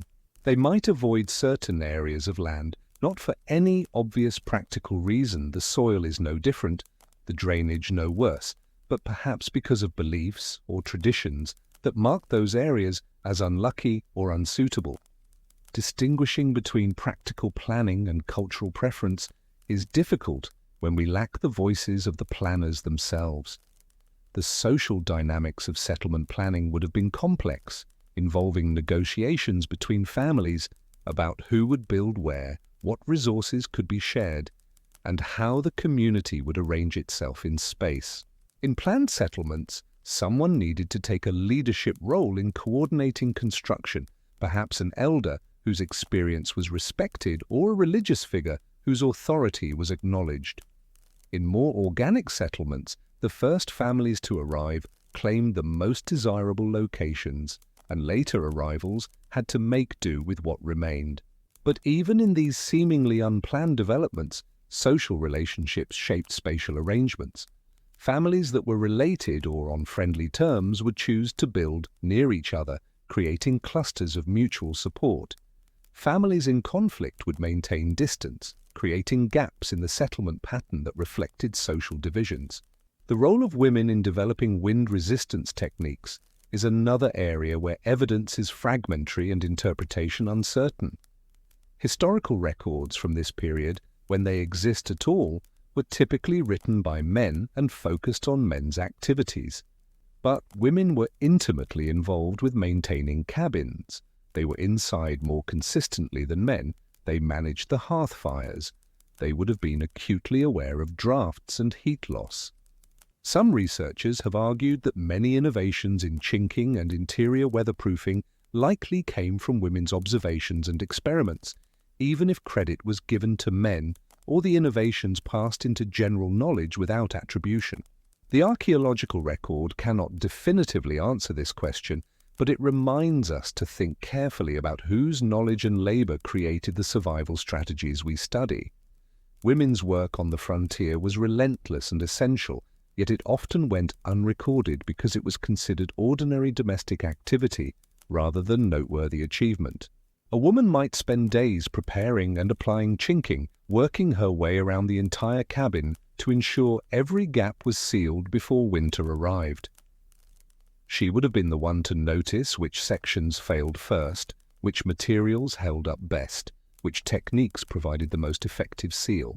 If she discovered an improvement, adding a particular plant fiber that made the mixture more flexible, or a specific ratio of fat to clay that resisted cracking, this knowledge would be shared informally with other women, passed along through demonstration and conversation rather than formal instruction.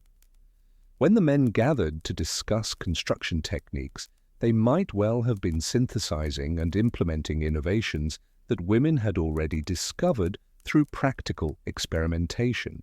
But the historical record written by men would attribute the techniques to male builders, erasing the female contribution from the documented history, even as those contributions remained embedded in the physical structures. One particularly evocative mystery involves what might be called ritual deposits, small collections of objects found buried near cabin foundations or under thresholds. These caches typically contain a few items: coins, beads, small metal objects, sometimes animal bones or teeth, occasionally written prayers or blessings on scraps of paper or wood. The practice of placing protective objects at thresholds is ancient and widespread across many cultures, a form of sympathetic magic meant to guard the home. But the specific combinations of objects found in Siberian frontier cabins sometimes seem idiosyncratic, mixing Orthodox Christian symbols with indigenous talismans with everyday objects that have no obvious symbolic meaning. A cache might contain an Orthodox cross, a bear claw, 3 iron nails, and a button. What did this combination mean to the person who assembled it? Was each item significant, or was the act of burial itself what mattered? Were these family traditions passed down through generations, or personal innovations? The objects are silent, and the meanings they held have evaporated like morning mist. The careful placement of these caches suggests ritual intention.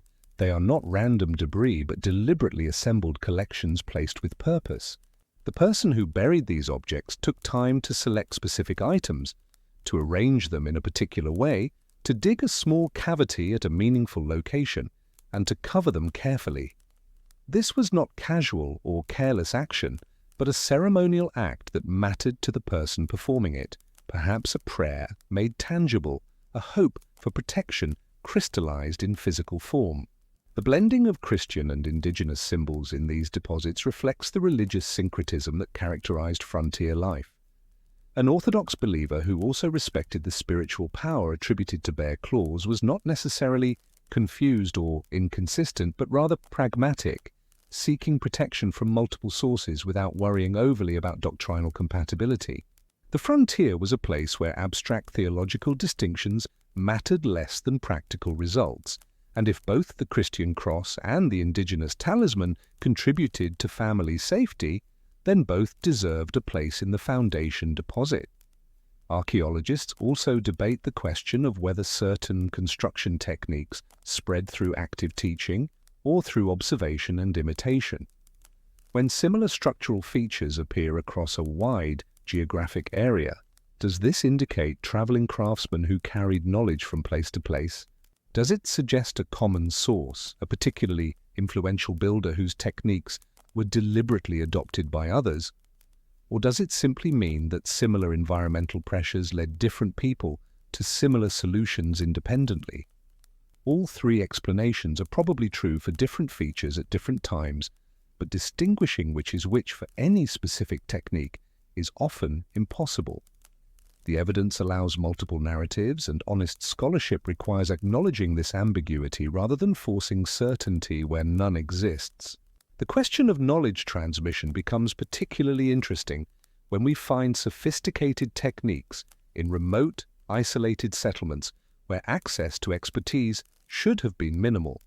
How did a family, homesteading alone, days of travel from the nearest neighbor, acquire the skills to build curved chimneys or to carve acoustic grooves into interior walls? Perhaps they carried that knowledge with them from wherever they came, trained by master builders before they ventured into the wilderness. Perhaps they learned through painful trial and error, watching techniques fail and slowly developing better approaches through experimentation.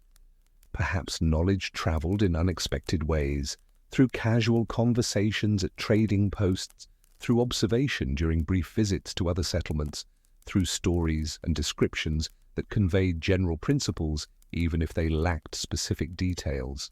The indigenous contribution to frontier building techniques is particularly difficult to trace with precision because much indigenous knowledge was oral rather than written, transmitted through demonstration and practice rather than documents. When a settler learned a technique from an Evenki neighbor, that knowledge might be incorporated into the settler's own practices and passed to his children, eventually becoming Russian technique, with the indigenous origin forgotten or unacknowledged. This is not necessarily deliberate erasure. Cultural borrowing often obscures its own history simply through the process of transmission. A useful technique becomes the way we do things, and asking where it originally came from may not occur to people focused on immediate survival. But the result is that the historical record gives an incomplete picture of the complex exchanges that occurred on the frontier. Modern researchers try to reconstruct these exchanges by comparing archaeological evidence with ethnographic studies of indigenous practices, by analyzing oral histories, by looking for anomalies in the Russian building tradition that might indicate borrowed elements. But much remains uncertain, and the full story of how different knowledge systems merged on the frontier will probably never be completely known. The process of cultural borrowing and adaptation was gradual and organic, happening through countless small interactions rather than through formal instruction or deliberate programs of knowledge transfer. An Evenki hunter might mention casually how his people positioned their shelters to avoid wind, and a settler listening might incorporate that principle into his own building plans without consciously thinking of it as indigenous knowledge. It simply became part of what he knew about surviving in this landscape. An Evenki woman might show a settler's wife how to identify a particular plant useful for chinking, and that knowledge would pass into the settler family's practice, eventually shared with other settler families who might never know its origin. There are also mysteries of absence, techniques that seem obvious to us but that apparently were not used, or were used rarely. Metal weather stripping, for instance, could have sealed gaps around doors and windows far more effectively than rags or leather strips, and metal was available if expensive. Why was this apparently not a common practice? Double-walled construction with an air gap between inner and outer walls for insulation is occasionally found in higher status buildings but seems rare in common cabins. Was this simply a matter of cost and labor, or were there other factors?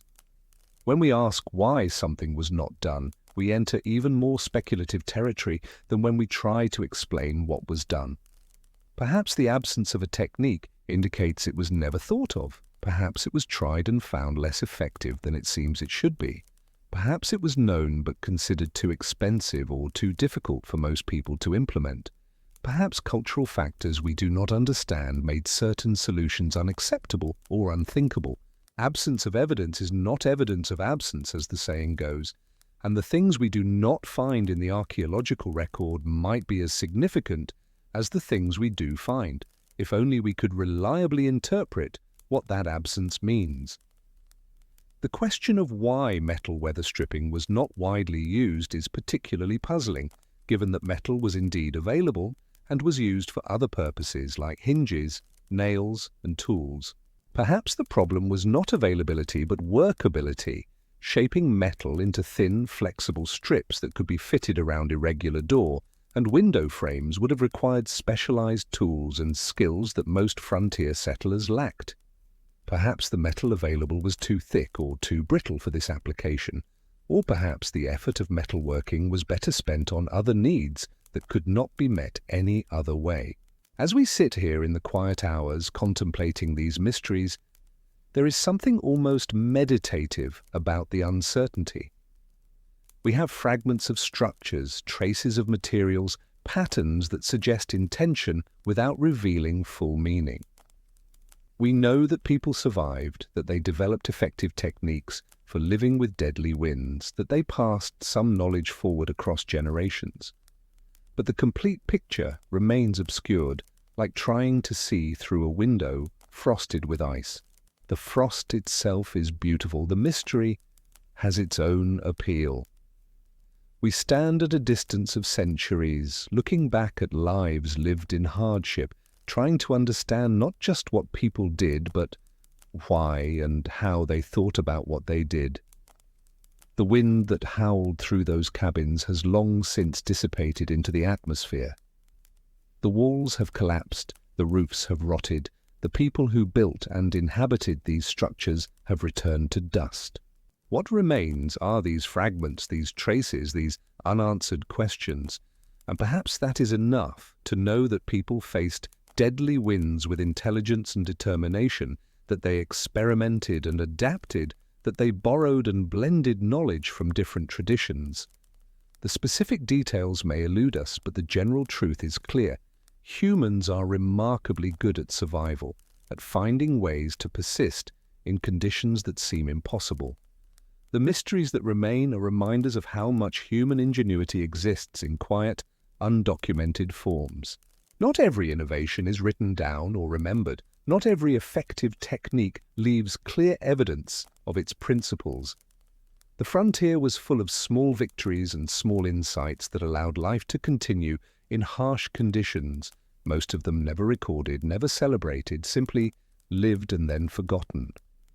We honor those unknown innovations by acknowledging our own ignorance, by saying honestly that we do not know everything, that the past holds its secrets despite our best efforts to uncover them.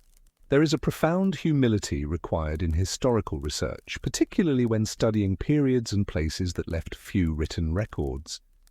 We must resist the temptation to fill gaps in our knowledge with confident assertions, to mistake our interpretations for facts, to construct narratives that are neat and complete when the evidence is fragmentary and ambiguous. The honest researcher says, "We don't know" far more often than we know, and takes care to distinguish between what the evidence clearly shows and what seems probable based on inference. The mysteries of the Siberian frontier demand this humility. They remind us that the past is not a puzzle that can be completely solved, not a story with a definitive ending, but rather a vast landscape in which we can explore only small corners. And even there, our vision is limited by time's erosion of the evidence. The people who lived on this frontier possessed knowledge that we can barely glimpse. They understood their environment in ways that cannot be fully reconstructed from the material remnants they left behind. They made choices based on considerations, practical, cultural, spiritual, that we can only partially comprehend.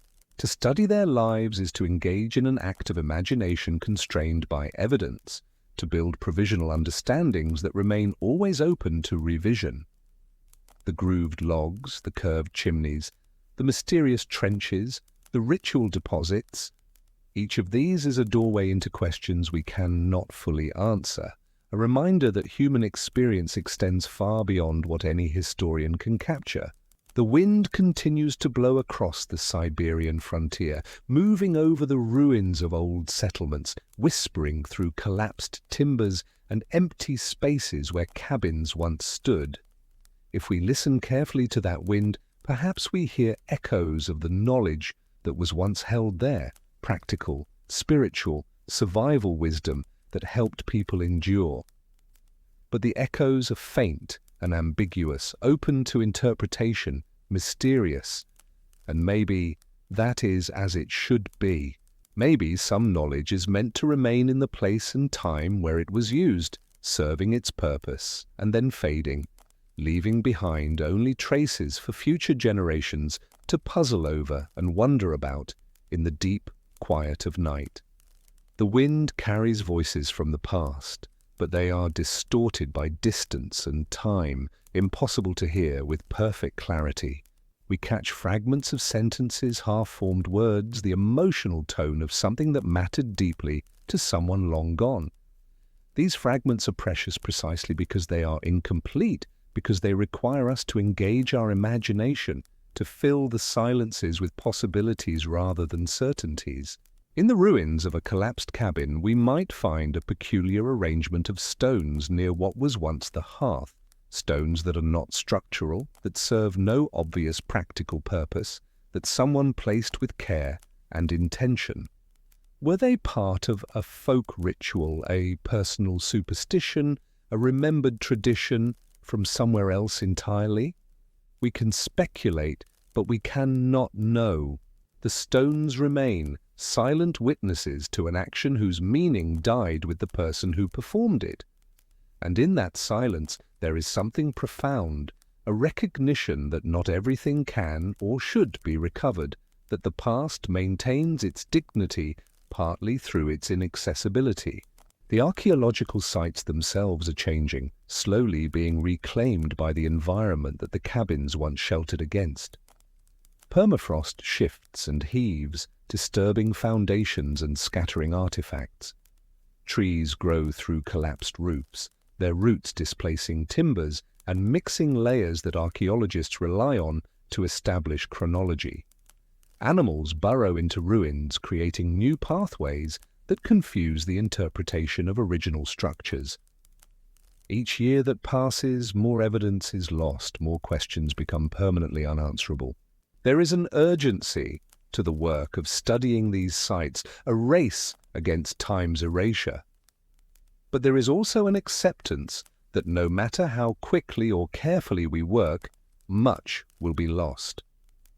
The frontier settlements are returning to the landscape, becoming part of the earth again, and while we can salvage some knowledge before that process completes, we cannot save everything.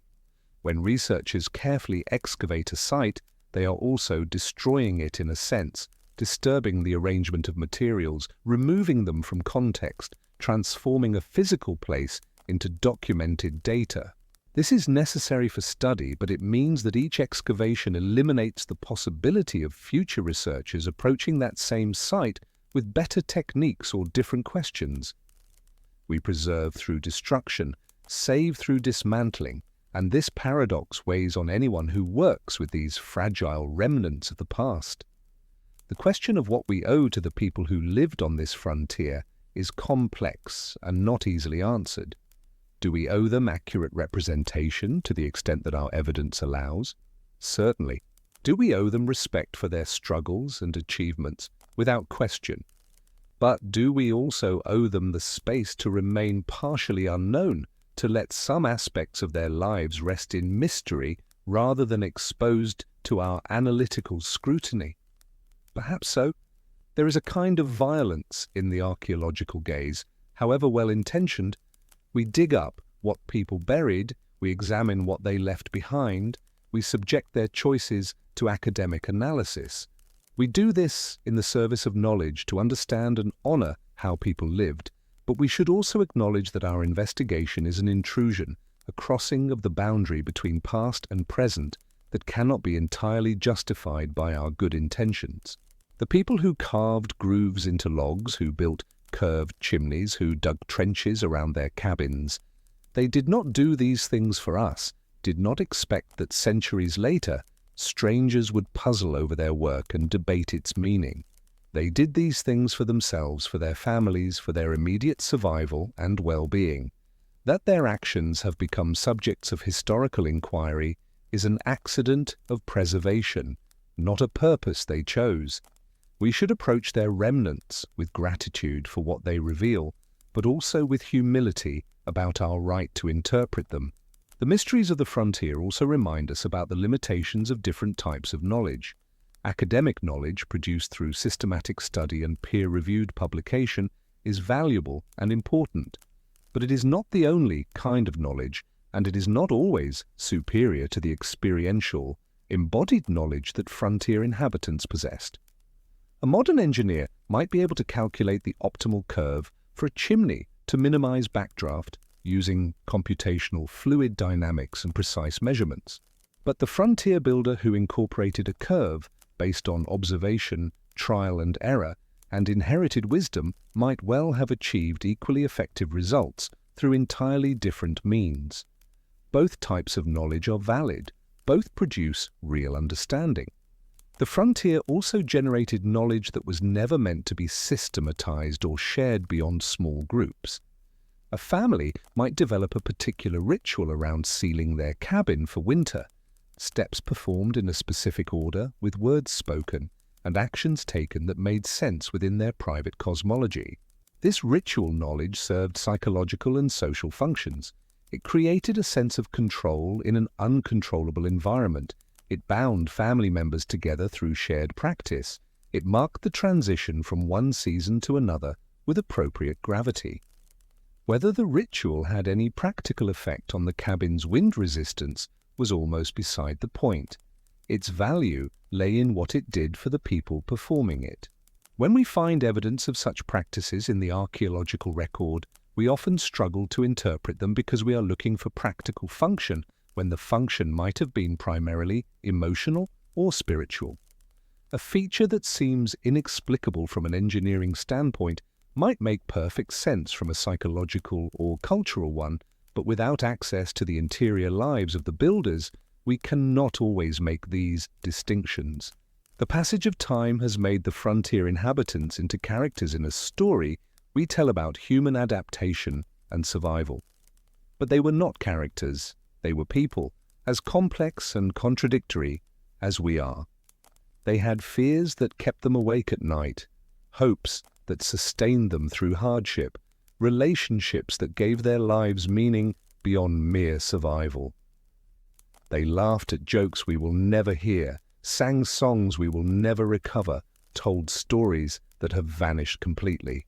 The structures they built were just one small part of their existence, and even our most thorough archaeological investigation can only partially reconstruct what their lives were really like. We must remember that the fragments we study were embedded in a larger context of daily experience that is now irrecoverable. When we talk about how settlers adapted to Siberian winds, we are describing one aspect of a much more complicated reality. Yes, they built cabins with various wind resistance features, but they also fell in love, raised children, quarreled with neighbors, told lies and truths, felt boredom and excitement, experienced beauty and ugliness. They were not reducible to their survival strategies, even though those strategies are what we can most easily trace in the physical record. A researcher examining a grooved log is looking at a piece of wood modified by human hands, but a more complete perspective would acknowledge that those hands belonged to a person with a name, a history, a personality, people they cared about, dreams for the future that may or may not have been realized. The groove is not just an archaeological feature, it is a tiny monument to human presence, a mark that says, I was here, I worked, I tried to make things better. Every artifact we study carries this weight of human existence, and we honor the past most fully when we remember the people behind the objects. The Siberian frontier was a place of hardship, certainly, but it was also a place of human persistence, and occasionally even joy. People did not simply endure, they built communities, created traditions, found moments of pleasure and satisfaction A winter evening in a well-sealed cabin with family gathered around the hearth might have been harsh by our standards, but could still offer warmth, connection, and contentment. The absence of modern comforts did not preclude happiness. People have always found ways to create meaning and satisfaction within whatever circumstances they inhabit. The mysteries we puzzle over today were simply daily life for the people who lived on the frontier. They did not see their construction techniques as mysterious. They knew exactly why they did what they did, even if that knowledge was based more on tradition and intuition than on scientific understanding. The mystery is ours, a product of temporal distance and lost context. What seems enigmatic to us was ordinary to them, and what they might have found most interesting about their lives, the social dramas, the personal stories, the emotional textures of daily experience, is mostly invisible to us now. As the night deepens and our contemplation of these mysteries continues, we return again and again to the fundamental limitation. We cannot ask the people who were there. We cannot sit down with an 18th century frontier settler and say, "Why did you carve these grooves? What were you trying to accomplish? What did you believe about wind and spirits and protection?" The conversation we wish we could have is impossible, separated from us by an unbridgeable gulf of time. And so we do what historians have always done. We gather what evidence remains, we apply our analytical tools, we construct interpretations that seem plausible, and we acknowledge the vast uncertainty that surrounds our conclusions. The wind that blows across the Siberian frontier today is the same wind that challenged those early settlers, but it blows through a transformed landscape. Where cabins once stood, there is often only wilderness now. The settlements that seemed permanent to the people who built them proved temporary on historical scales. Trees have grown where fields once were cleared. Rivers have changed their courses. The permafrost shifts and settles, erasing the traces of human habitation with patient geological indifference. In another few centuries, even the ruins we now study may be completely gone, absorbed back into the earth, leaving no evidence that people ever struggled here. And yet the struggle mattered, at least to those who lived it. And perhaps that is enough. Perhaps the meaning of those lives does not depend on whether future generations remember them or understand their choices. They lived, they built, they persevered, they passed their knowledge to their children until the line of transmission broke. Their existence had value in itself, not because of what they left for us, but because of what they experienced in their own time. We study them not to justify their lives, which need no justification, but to connect across time, to recognize our common humanity with people who face challenges we can barely imagine. The mysteries that remain, the questions we cannot answer, are simply honest acknowledgements of the limits of historical knowledge, and in acknowledging those limits we show respect for the past by refusing to pretend we know more than we do. The frontier settlers built their cabins against the wind, and in those structures they embedded knowledge, belief, hope, and fear. Some of that has survived for us to examine. Much has been lost forever.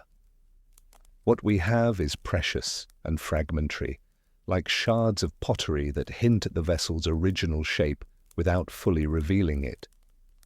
We piece together what we can, we speculate carefully about the rest, and we accept that the full picture will never come into focus. The wind continues its eternal motion, indifferent to human habitation, and in that indifference there is a kind of truth.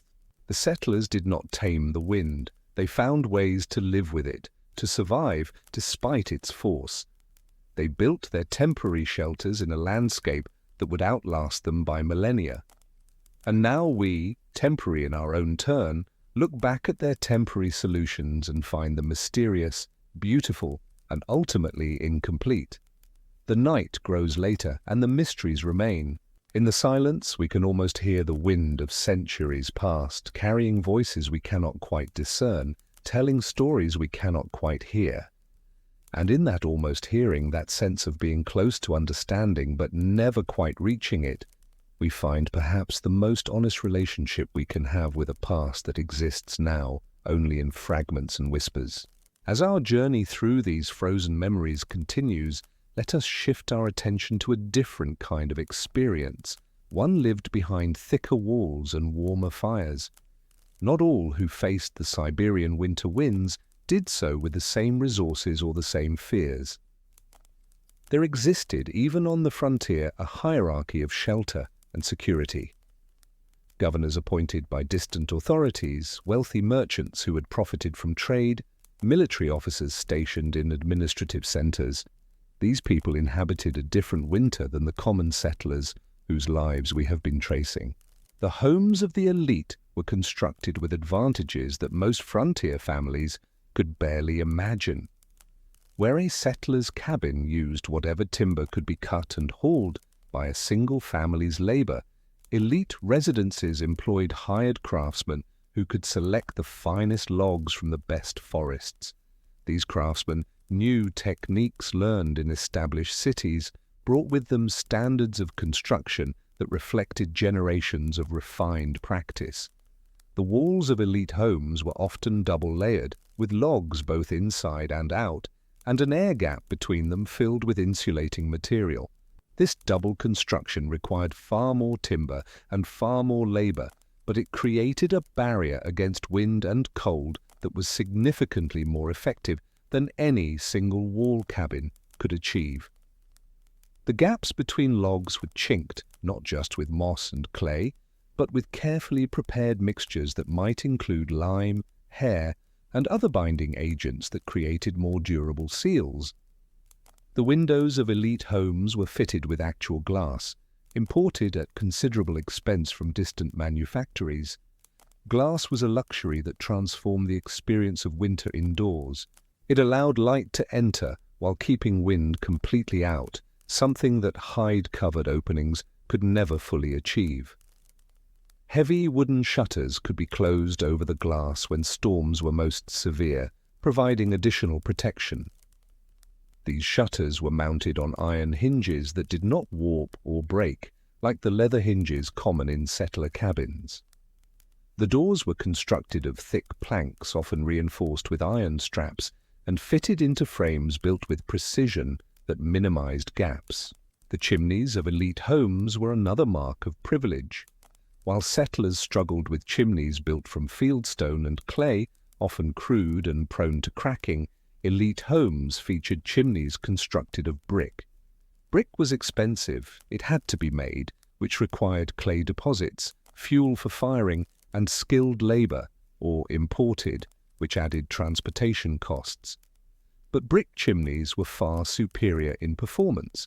They drew more consistently, they withstood heat without cracking, and they could be designed with internal baffles and curves that managed smoke and prevented downdrafts more effectively than stone chimneys ever could.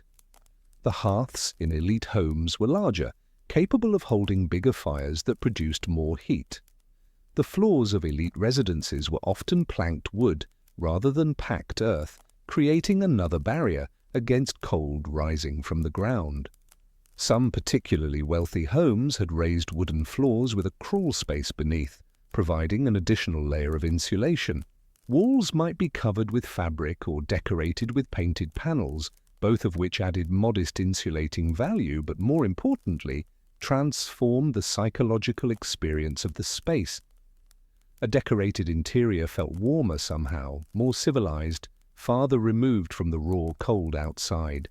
The wealthy could afford to burn more fuel. Their storehouses held larger reserves of firewood, sometimes supplemented with coal imported at great expense. While settler families carefully rationed each log, counting what remained and worrying whether supplies would last until spring, elite households could keep fires burning higher and longer. The difference in temperature might only be a few degrees, but those degrees mattered immensely for comfort and health. Children in wealthy homes were less likely to suffer from constant cold exposure. Adults could work at desks or tables without their hands going numb. Sleep was less interrupted by shivering and the need to tend fires. The positioning of elite homes also reflected privilege. Wealthy residents could choose the most favorable building sites, locations where natural features of the landscape provided windbreaks. A hillside that blocked north winds, a stand of mature forest that disrupted the wind's path, a slight valley that offered protection. These desirable locations went to those with power and resources. Settlers took what remained, often exposed locations, where wind struck with full force. The wealthy built their homes in clusters that might be called neighborhoods, structures positioned close enough together that they provided mutual wind protection. The spaces between elite homes were often enclosed with high fences or walls, creating courtyards that were sheltered from wind. These courtyards became social spaces during winter months, places where children could play and adults could move between buildings without facing the full blast of open-air wind. Settler cabins, scattered more widely across the landscape, lacked these communal windbreaks. Inside elite homes, winter evenings unfolded differently than in settler cabins. With better light from multiple candles or oil lamps, another expense most settlers could not afford, wealthy families could engage in activities that required good illumination. Reading was possible not just by the fitful light of the hearth, but by steady lamplight. Writing letters, keeping account books, studying maps, these were evening occupations of the educated and prosperous. Music was sometimes played, instruments that would be damaged by the temperature extremes in poorly heated cabins could survive in well-maintained, elite homes. The wind outside was still audible, still present, but it became more like theatrical backdrop than immediate threat. Wealthy families gathered in the evening, not huddled around the hearth for survival, but seated in chairs around tables, their comfort assured. Conversations could be held at normal volume rather than shouted over the wind's roar. The constant sensory assault of cold drafts, smoke, and the creaking of stressed timbers was greatly reduced. Winter for the elite retained an element of inconvenience and confinement, but it lacked the existential dread that characterized the settler experience. When storms arrived, wealthy families prepared differently. Their servants, for elite households often employed servants, would be dispatched to ensure that shutters were secured, that additional firewood was brought inside, that the kitchen was stocked with provisions. The family itself might need to do little more than retreat to the most sheltered rooms and wait for the storm to pass. If damage occurred, craftsmen could be hired for repairs. If supplies ran low, wealth could purchase what was available, often at inflated prices that desperate sellers could charge when winter isolated communities from normal trade routes. Wealth did not make one immune to winter, but it provided buffers that transformed the experience. Yet privilege on the frontier was relative, and even the wealthy faced limitations and fears that would be unfamiliar to their counterparts in established cities. Glass windows, while far superior to hide coverings, could still shatter in extreme conditions. Ice storms, freezing rain that coated everything in thick layers of ice, could break even the best windows, leaving elite homes suddenly exposed to wind and cold. When this happened, the damage was not just to property but to the psychological comfort of security. A broken window in the middle of winter, with replacement glass hundreds of kilometers away, was a serious crisis. Temporary repairs using boards or hide were humiliating for those who prided themselves on their superior accommodations. Brick chimneys, though more reliable than stone, could still fail. Ice could form inside the flue during extreme cold, blocking the passage and causing smoke to back up into the house. The weight of accumulated snow on roofs could exceed the capacity even of well-built structures, causing beams to crack and sections to collapse. When elite homes suffered catastrophic failures, the shock was perhaps greater than for settlers who lived with constant precariousness. The wealthy expected their privilege to protect them, and when it did not, the failure felt particularly unjust. Supply chains that the elite depended upon were vulnerable to weather in ways that highlighted the fragility of their advantages. A wealthy family might plan to host a formal dinner, expecting imported delicacies, fine tea, preserved fruits, quality spirits, only to find that the caravan bringing such goods had been delayed or destroyed by storms. Suddenly their abundance looked much like everyone else's scarcity. The servants they employed to manage their households might be unable to reach work during the worst weather, forcing elite family members to perform tasks they considered beneath their station, hauling firewood, tending stoves, even basic cleaning. These moments revealed how much of their comfort depended on others' labor, and how quickly that comfort could evaporate when circumstances changed. Social hierarchies persisted through winter, but were sometimes complicated by the demands of survival. When a major storm threatened an entire settlement, wealthy residents might open their superior homes to neighbors whose cabins were failing. This was partly charity, but also pragmatism. A settlement where many people died weakened everyone, reducing available labor, trade, and community resilience. An elite family hosting a settler family in their guest room during a 3-day blizzard experienced a strange intimacy. Social boundaries blurred when people shared confined space and genuine danger. These temporary equalizations often ended as soon as the crisis passed, with hierarchies reasserting themselves, but they left traces in the community's memory.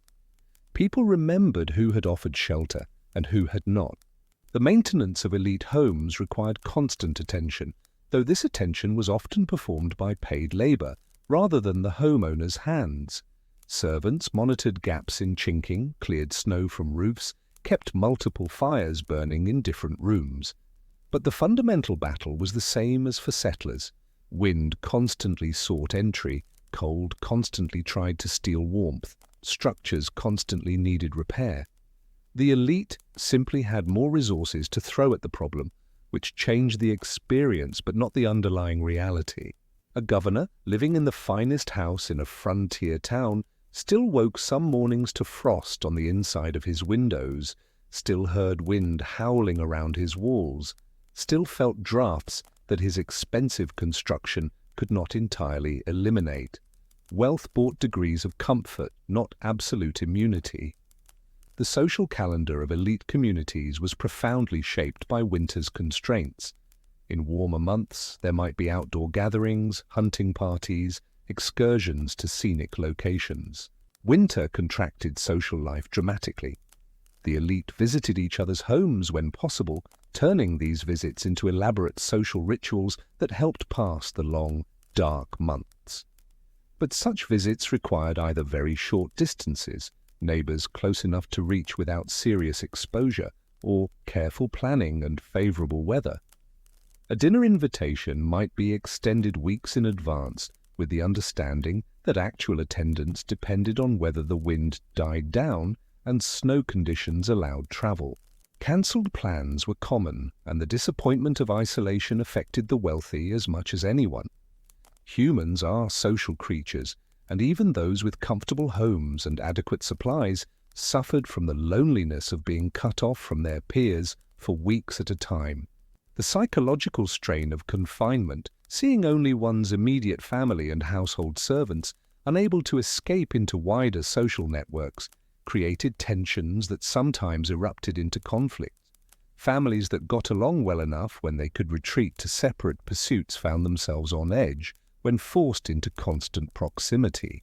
Marital disputes, conflicts between parents and children, tensions with servants, all of these were exacerbated by the inability to find space and distance.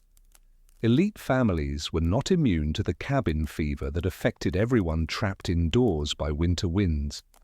The children of elite families had different winter experiences than settler children, yet still faced limitations and fears. They had warmer clothes, better nutrition, safer homes. They were less likely to suffer from frostbite or malnutrition, or the constant low-grade cold that weakened settler children's health. But they still knew fear when storms rose, still heard the wind's menacing voice, still understood on some level that outside was deadly. Elite children were often educated indoors during winter months by tutors or literate family members, and the quality of this education depended heavily on keeping the study space warm enough that ink did not freeze and fingers remained nimble enough to hold pens. Even privilege could not fully escape winter's constraints. Sometimes the contrast between elite and settler experiences was most visible in the aftermath of major storms. When dawn came after a catastrophic night of wind, elite families might emerge from homes that were damaged but intact, facing repairs that were significant but manageable. Settler families might emerge to find their homes destroyed, their survival dependent on community charity, and their ability to rebuild from almost nothing. The differential impact of the same storm highlighted inequality in stark terms, yet the wealthy understood, at least dimly, that their privilege was somewhat fragile on the frontier. In established cities far from the frontier, class distinctions were more rigid, hierarchies more stable. On the frontier, fortune could shift more rapidly. A wealthy merchant could lose everything if a trading venture failed. A governor could be recalled or replaced, losing position and privilege. The wilderness pressed in on everyone, and while wealth provided cushioning, it did not guarantee permanent security. This awareness sometimes created a degree of humility, a recognition that being wealthy on the frontier was different from being wealthy in safe, established places. Some elite residents developed genuine respect for the hardiness of settlers who survived with so much less. Others remained dismissive or oblivious, insulated by their advantages from understanding what life was truly like for those with fewer resources. Human nature varied then as now. One interesting aspect of elite winter life was the way some wealthy individuals became patrons of knowledge about winter survival. A prosperous merchant might fund the construction of a communal storm shelter, not just from altruism, but because a surviving community was good for business. A governor might order the compilation of best practices for winter building, distributing this information to new settlers as a way of reducing winter mortality rates. Elite residents with time and education sometimes documented frontier knowledge that would otherwise remain purely oral.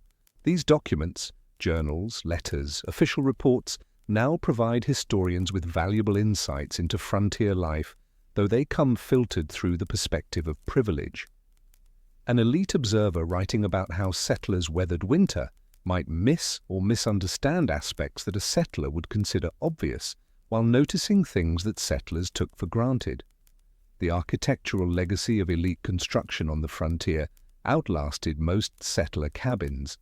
Built with better materials and maintained by more resources, elite homes had higher survival rates through the centuries.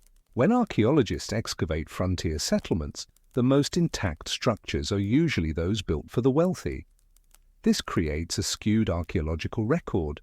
We have better physical evidence of how the elite lived than how common settlers lived. The irony is that the elite, being a small minority, represent the unusual rather than the typical frontier experience.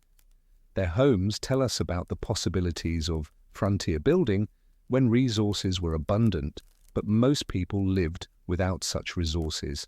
Reconstructing the more common experience requires looking at fragmentary remains of simpler structures and reading between the lines of elite documents that mention the poor primarily as objects of concern or labor. There were also interesting cases of fallen elite families who arrived with wealth but lost it due to bad fortune, poor decisions, or catastrophic losses. These families sometimes ended up living in conditions closer to common settlers, a descent that was psychologically devastating. A family that had lived with glazed windows and brick chimneys, now making do with hide coverings and stone hearths, experienced winter not just with physical discomfort, but with the bitter taste of lost status. Their children, who remembered warmer houses, had to adapt to harsher conditions. Such families sometimes became bridges between social classes, possessing elite knowledge and perspectives but living settler realities. their adaptation strategies, how they coped with reduced circumstances, what skills they developed, what knowledge they retained or discarded, offer insights into the relationship between material resources and survival competence. As we consider these contrasts between elite and common experiences, a larger truth emerges about winter winds on the frontier. The wind itself was indifferent to human hierarchies. It blew with equal force against mansions and cabins, seeking entry wherever structure met space. What differed was human capacity to resist: thicker walls, better materials, more labor, superior knowledge. Privilege brought resistance but not immunity. The most secure elite home was still a fragile bubble of warmth in a vast, cold landscape. The least secure settler cabin still represented human ingenuity and determination. Between these extremes lay a spectrum of experiences, all shaped by the same fundamental challenge of surviving winter winds. There is something almost philosophical in contemplating this range of experiences, how the same environmental force pressed upon different lives with similar relentlessness but met different barriers, created different outcomes. A wealthy child sleeping warm under imported blankets in a well-heated room, and a settler child huddled under pieced-together furs in a drafty cabin, were both living through the same winter, under the same sky, surrounded by the same howling wind. Their experiences were profoundly different in comfort and security, yet fundamentally similar in being human responses to deadly cold. Both families worried when the wind rose to a shriek. Both felt relief when storms passed without catastrophic damage. Both knew the deep satisfaction of making it through another winter, of seeing the first signs of spring thaw. The elite had easier winters, but they were still winter. The fear was different in degree, but not entirely in kind. A wealthy family losing their home to storm was rare but possible, and the knowledge that disaster could strike, however buffered by resources, created its own form of anxiety. Settlers lived with constant precariousness, but they also lived with a kind of fatalistic acceptance, a knowledge that they had done what they could, and that survival often came down to luck as much as preparation. As dawn approaches and our journey through these memories of winter winds begins to draw toward its close, let us hold in our minds this complex picture of frontier winter life. Not a single story, but many stories, lived at different levels of comfort and security, but all pressed upon by the same cold winds.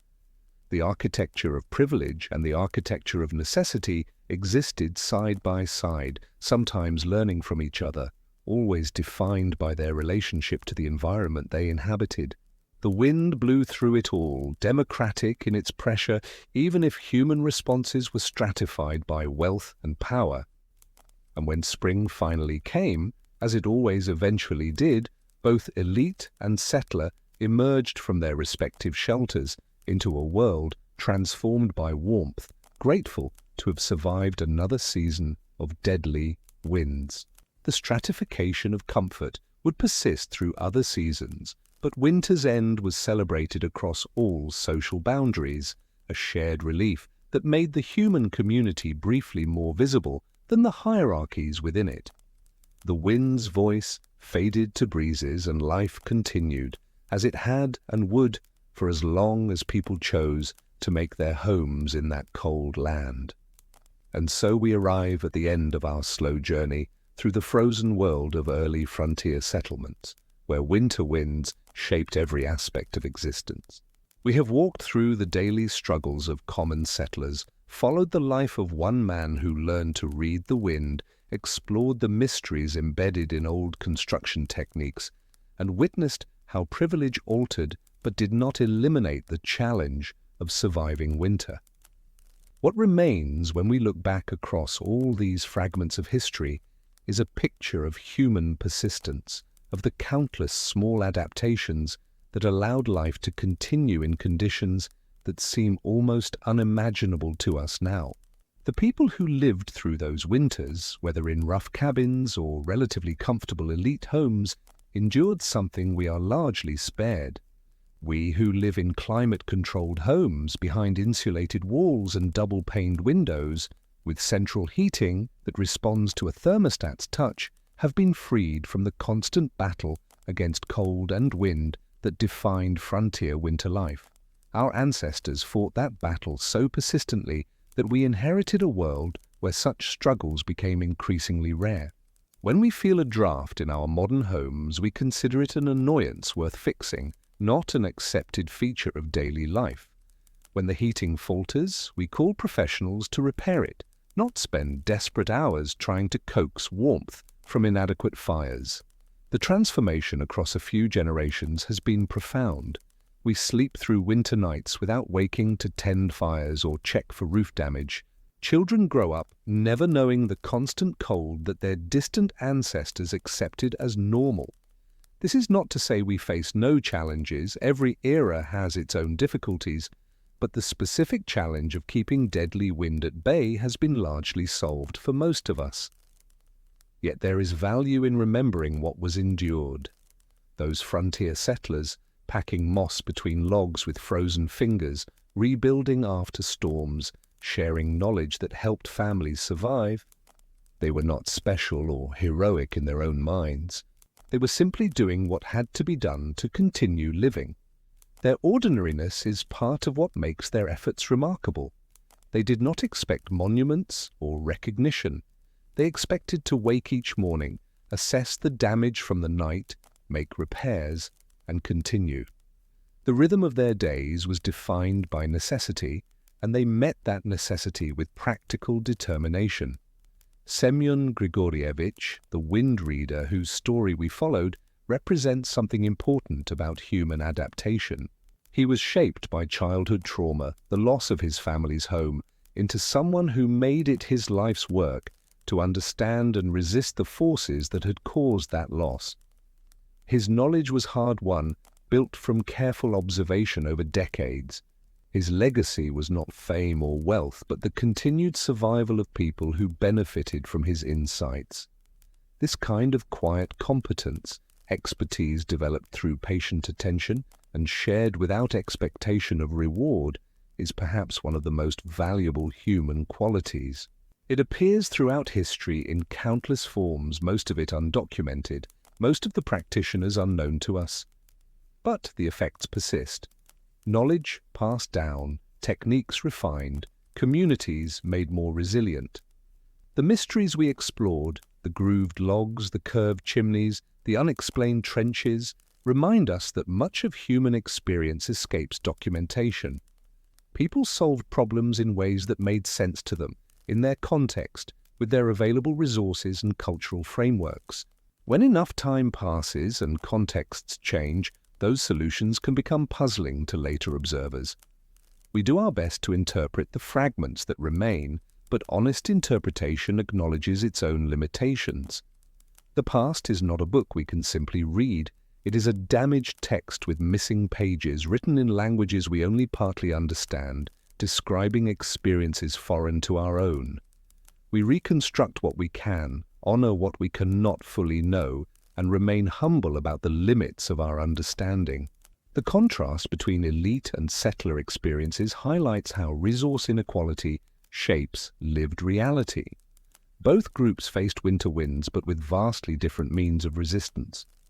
This pattern, the privileged being able to buy greater comfort and security, is not unique to frontier Siberia or to winter survival. It appears across human societies in countless forms. What makes the frontier case particularly stark is how directly the inequality translated into physical comfort and survival chances. There was little room for abstraction or rationalization. Thicker walls meant more warmth, full stop. Better supplies meant less hunger, directly and obviously. The naked clarity of these relationships perhaps made inequality harder to ignore, though human capacity for accepting or justifying social hierarchies should never be underestimated. As we sit here in the deep quiet of night, or the early stillness of morning, or wherever this story finds you in your own daily rhythm, we can reflect on what we have inherited from those who struggled against winter winds. We inherited structures, not just physical buildings, though some frontier architecture persists in museums and historical sites, but knowledge structures, problem-solving approaches, traditions of mutual aid and community resilience that were forged in harsh conditions. We inherited a certain toughness, perhaps a genetic and cultural legacy of people who survived when survival was genuinely difficult. We inherited technologies and techniques that evolved from simpler origins. Modern insulation has its distant ancestors in moss packing, modern weather stripping in hide strips wedged around doors. We inherited stories, though many have been lost or transformed in the telling, stories that remind us what humans can endure and overcome. But perhaps most importantly, we inherited a world where fewer people must endure what those frontier settlers endured. Each generation that improved building techniques, that developed better materials, that shared knowledge more widely, that created systems of support and safety. Each generation reduced the number of people who faced deadly winter winds from fragile shelters. This is a form of progress worth acknowledging, even as we recognize that progress is uneven and that many people worldwide still face conditions of precariousness that the settlers would recognize. History is not a simple story of improvement, but neither is it meaningless suffering. The struggles mattered because they led to changes, to learned lessons, to increments of betterment that accumulated over time. As you prepare to drift towards sleep, or as you move into your day, carry with you perhaps this thought. The walls around you, whatever they are made of, stand between you and forces that were once immediate and deadly. Someone figured out how to build those walls, or walls like them. Someone passed that knowledge forward. Someone labored to construct them. The shelter you inhabit is the heir to countless earlier shelters, each one teaching lessons that informed the next. The warmth you feel is warmth that earlier generations struggled to create and maintain. You are the beneficiary of accumulated human ingenuity applied to the basic problem of staying warm and alive. This is not meant to induce guilt for your comfort. You did not choose to be born into this time rather than that one.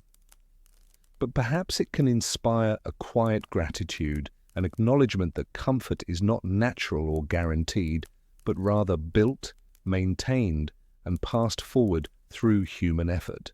When the wind rises outside your window tonight, and you hear it pressing against the glass, you might think for a moment about settlers who heard similar wind but faced it with so much less. And then you might sink deeper into your blankets, grateful for the technology and knowledge and accumulated wisdom that stands between you and the cold. Let yourself drift now into whatever rest awaits you. The wind blows still somewhere, over landscapes where people once struggled against it with moss and clay and determination. But here, now, you are safe. The walls are strong, the heat is reliable, the night is merely peaceful darkness rather than threatening cold. The stories we have traced tonight of daily hardship, of one man's life shaped by wind, of mysteries embedded in old structures, of privilege and poverty both pressed by the same cold forces, these stories have done their work. They have filled the quiet hours with gentle fascination, with history's slow rhythms, with the calm contemplation of lives lived long ago. As you close your eyes, let those frozen landscapes fade into softer visions, dreams less troubled than the reality those settlers knew. You have traveled with me through winter's harsh grip on the early frontier, and now you can return to your own comfort, your own warmth, your own safe shelter. The wind that once threatened survival now becomes merely a sound, distant and neutralized, perhaps even soothing in its remoteness. Sleep well, knowing that the long battle against winter winds has been largely won, that you are heir to that victory, that the warmth around you represents humanity's patient triumph over one of nature's oldest challenges.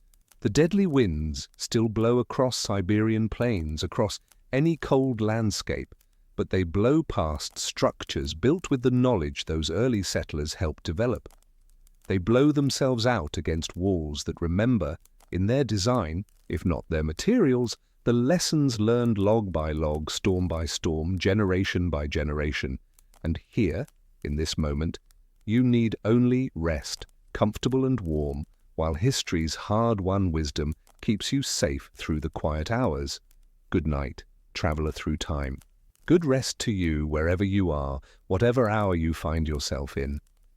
May your sleep be deep and your dreams be gentle, free from the howling winds that once threatened, but now only whisper in memory, growing fainter as you drift away into peaceful darkness, into warm and restful sleep, into the quiet that follows all stories when they finally, softly, come to their end.